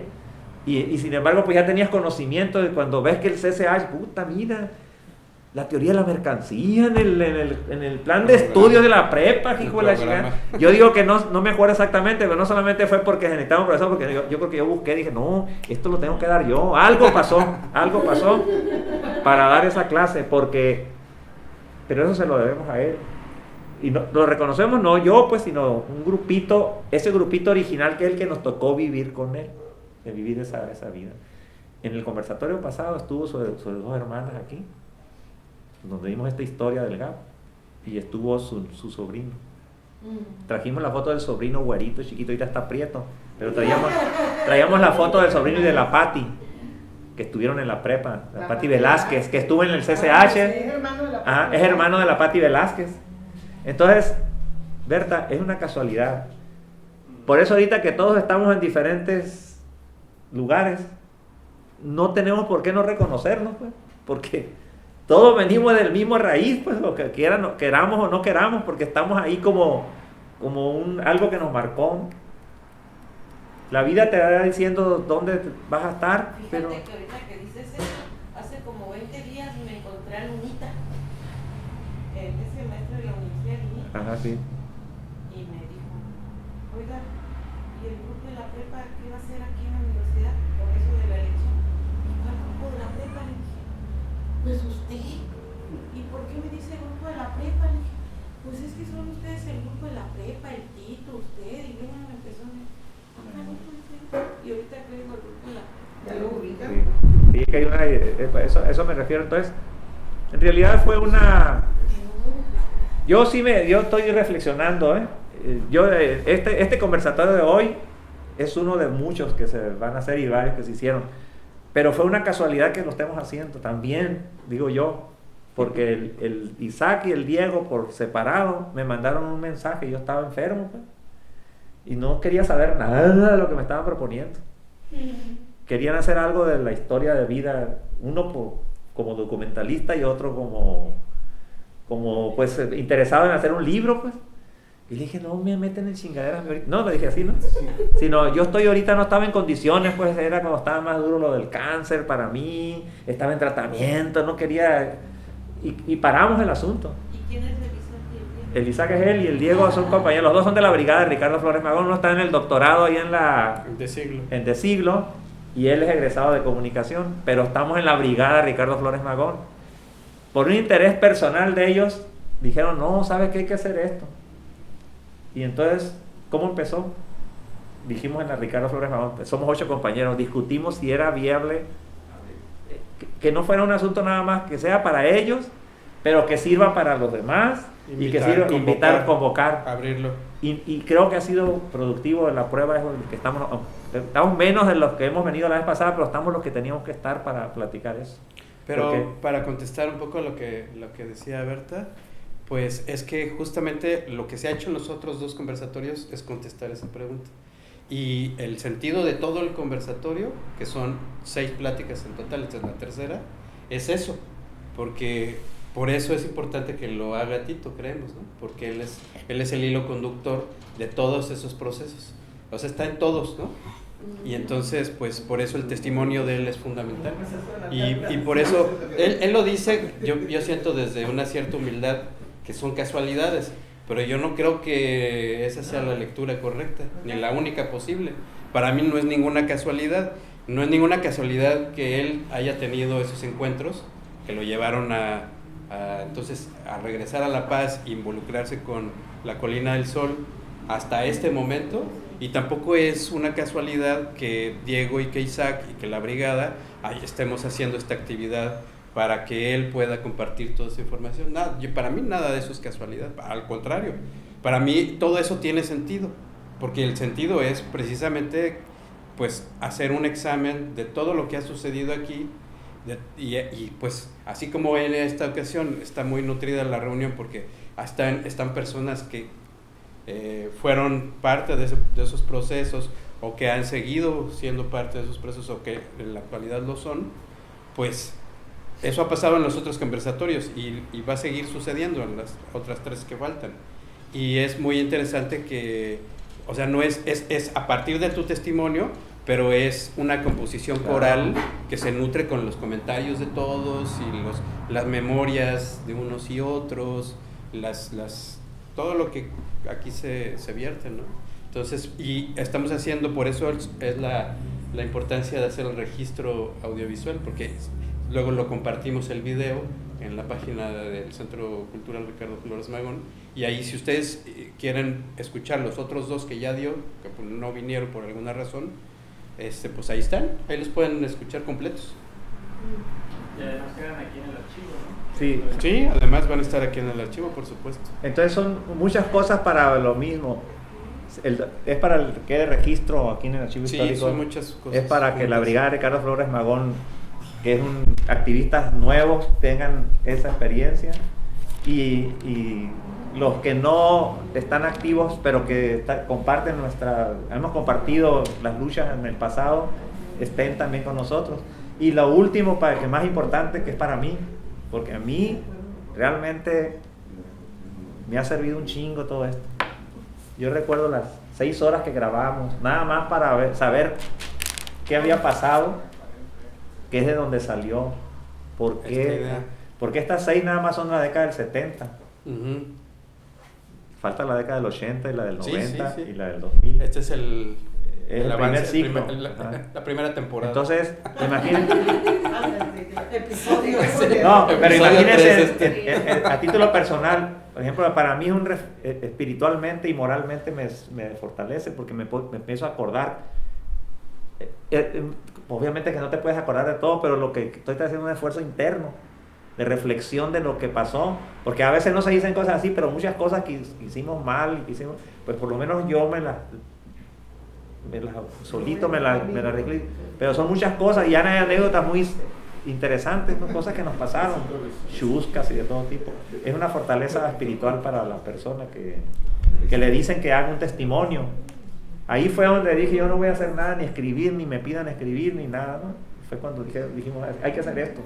Y mira, de veras que en lo personal yo agradezco totalmente que haya sucedido esa casualidad, digo yo, ¿no? De los compañeros. Porque si no es eso, no se lo presentamos a la Ricardo Flores Magón y tampoco empezamos a hacerlo, ¿sí? Entonces, es un sentido que a mí me dio mucho. A lo mejor tenían su rollo cada quien, ¿no? Ellos tenían su rollo cada quien, pero fue bueno. Y creo que pues con esto ya podemos Mira, habría concluir. que hacer eso. Mira, Mirna es tu compañera de vida, Ahí ¿no? está, ¿De la que qué sigue. entonces? 15 años, 13, ¿cuánto estaba de tercero Estaba en secundaria? tercero de secundaria. ¿Cuántos años eran? 12, 13 años, una cosa así. Bueno, yo estaba en tercero de secundaria y llegó. 15. eso es lo grande. Y llegó con esos grupos de la universidad, allá de México. Llegó a mi salón de clases a invitarnos a que estudiáramos, a que fuéramos a la universidad. Estábamos en tercero de secundaria, a que fuéramos a la universidad y que no sé cuántas cosas más. Pero sí cooptó a una compañera mía que fue arquitecta y que fue a estudiar a Guanajuato. Sí. Anda. Sí, se fue para allá. Pilar, ¿qué era? Pilar, ya falleció por Castro. Martínez. Pilar Martínez, entonces, desde esa fecha, pues. Oye, Pero no quiere que le platiquen cómo la conocí. ¿Cómo tú vas visualizando? Porque no solo eres su compañera de vida, ¿no? Tú también eres una parte fundamental de todo ese movimiento, ¿no? Tu propia lucha, tu trabajo y todo eso. Sería muy interesante encarzar eso, ¿eh? Qué padre. En la siguiente, el siguiente conversatorio, no, en el siguiente conversatorio es el bloque, una semilla de Noé. Entonces la Mirna va a dar el testimonio en lugar de yo. ¿Ah, sí? Sí. Ah, Entonces, Esa es la parte que me tocó a mí de lo del bloque, ¿no? Porque ya saben que ahí fue como que, pero ahí volvemos otra vez a lo mismo, ¿no? Estábamos en el PRT y decidimos ir a formar el bloque. Entonces yo les comentaba en la reunión pasada que en aquellos tiempos los jóvenes inventábamos cómo estar en movimiento, yo creo, o qué estar haciendo, ¿no? Porque los locales que conseguíamos, los conseguíamos engañando a los que nos los rentaban. Sí. ¿Sí? Yo recuerdo, no sé si Edith y Nacho cuando llegaron aquí vivieron en un departamento que estaba por de los bungalows de Canseco que les decían. Sí vivieron ahí, ¿verdad? Pero antes lo habíamos rentado para el PRT, PRT. y yo fui con una... Palgap.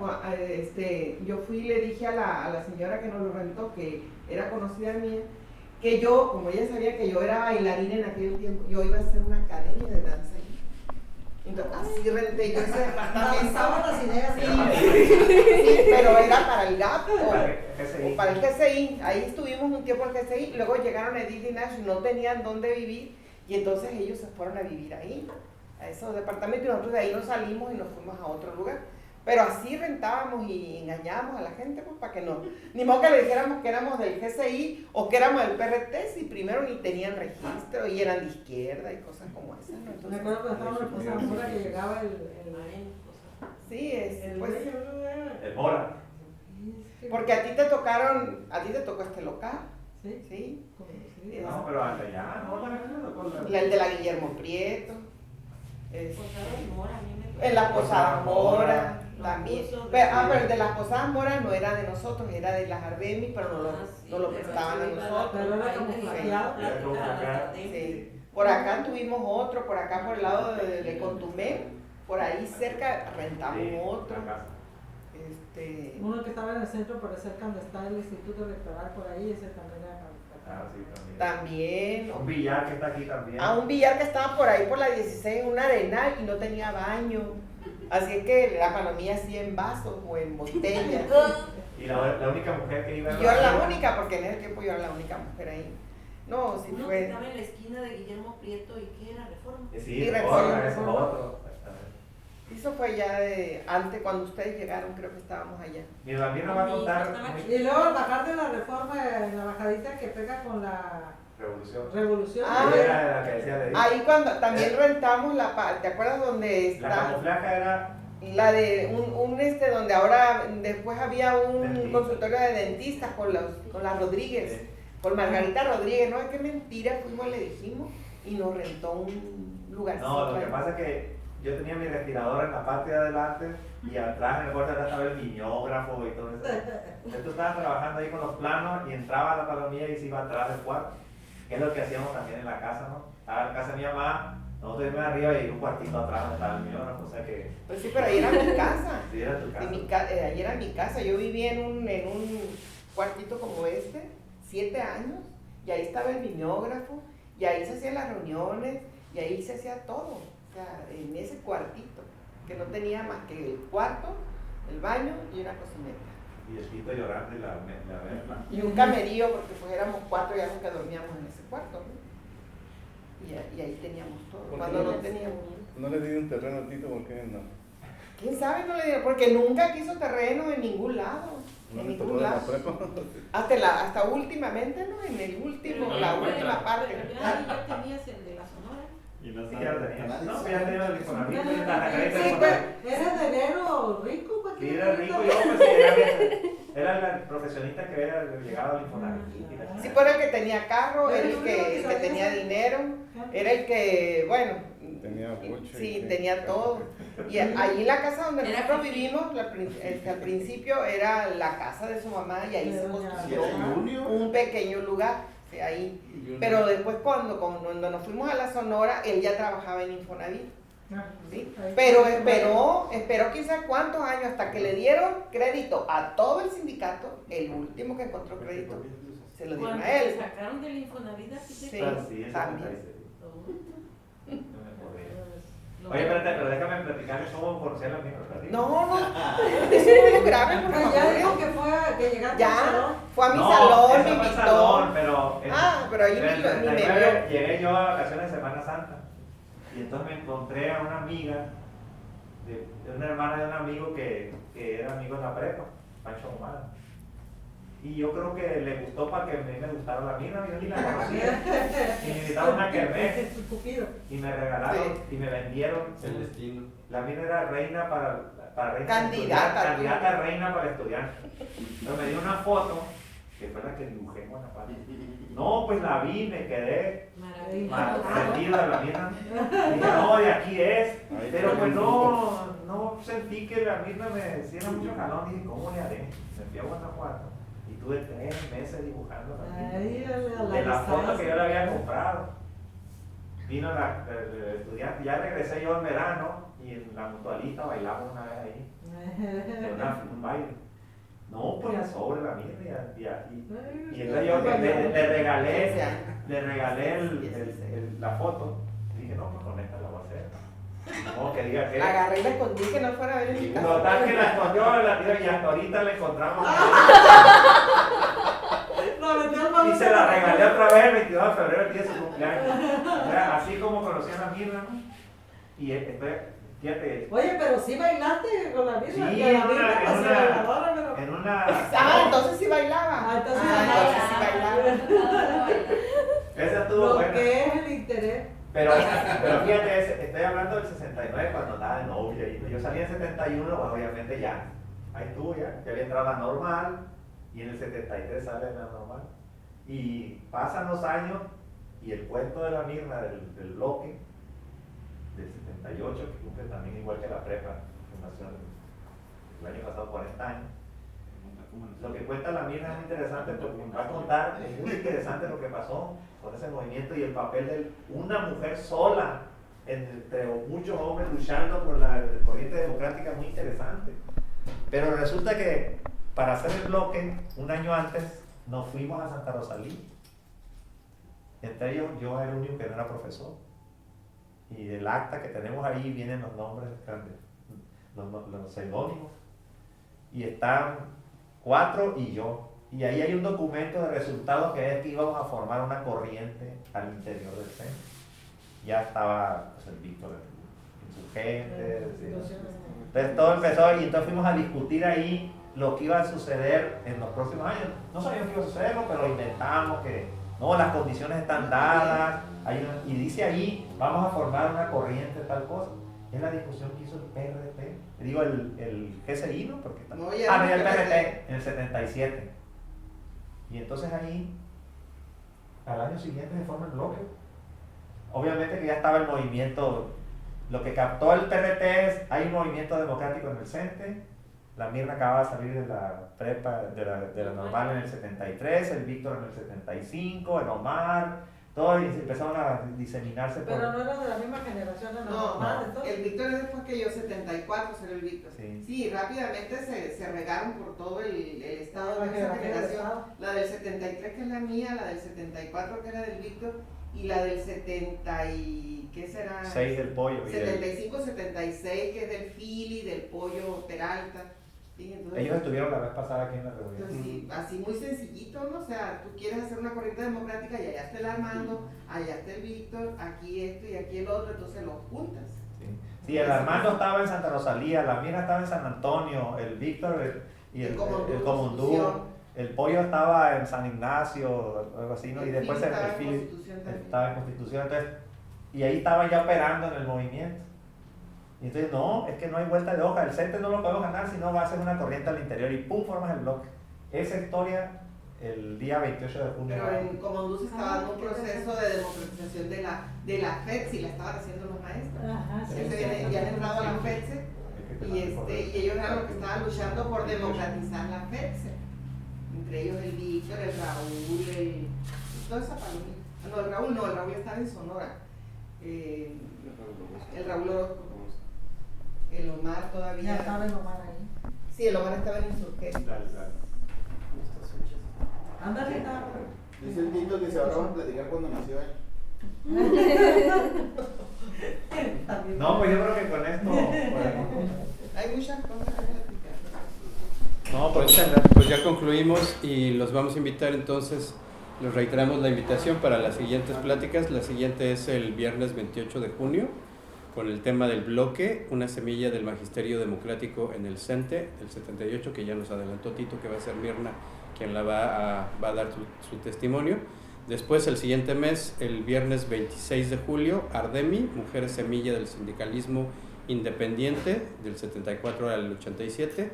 Y vamos a concluir esta primera temporada con la plática del viernes 23 de agosto, que se titula La Revolución en El Salvador y Nicaragua. Influencia en la resistencia local entre el 79 y el 89. Entonces, pues nada más para concluir, vamos a hacer una foto de grupo, ¿no? A mí sí me interesa la segunda temporada. Sí. Quiero ver. Sí, a ver. Esperemos que todos Suscríbanse y ya. Suscríbanse. Nos tomamos. Oye, no sabemos lo que sí no sabemos es cómo llegaron estos documentos aquí. Es lo que estaba pensando. Pues estaban en los archivos del PRT.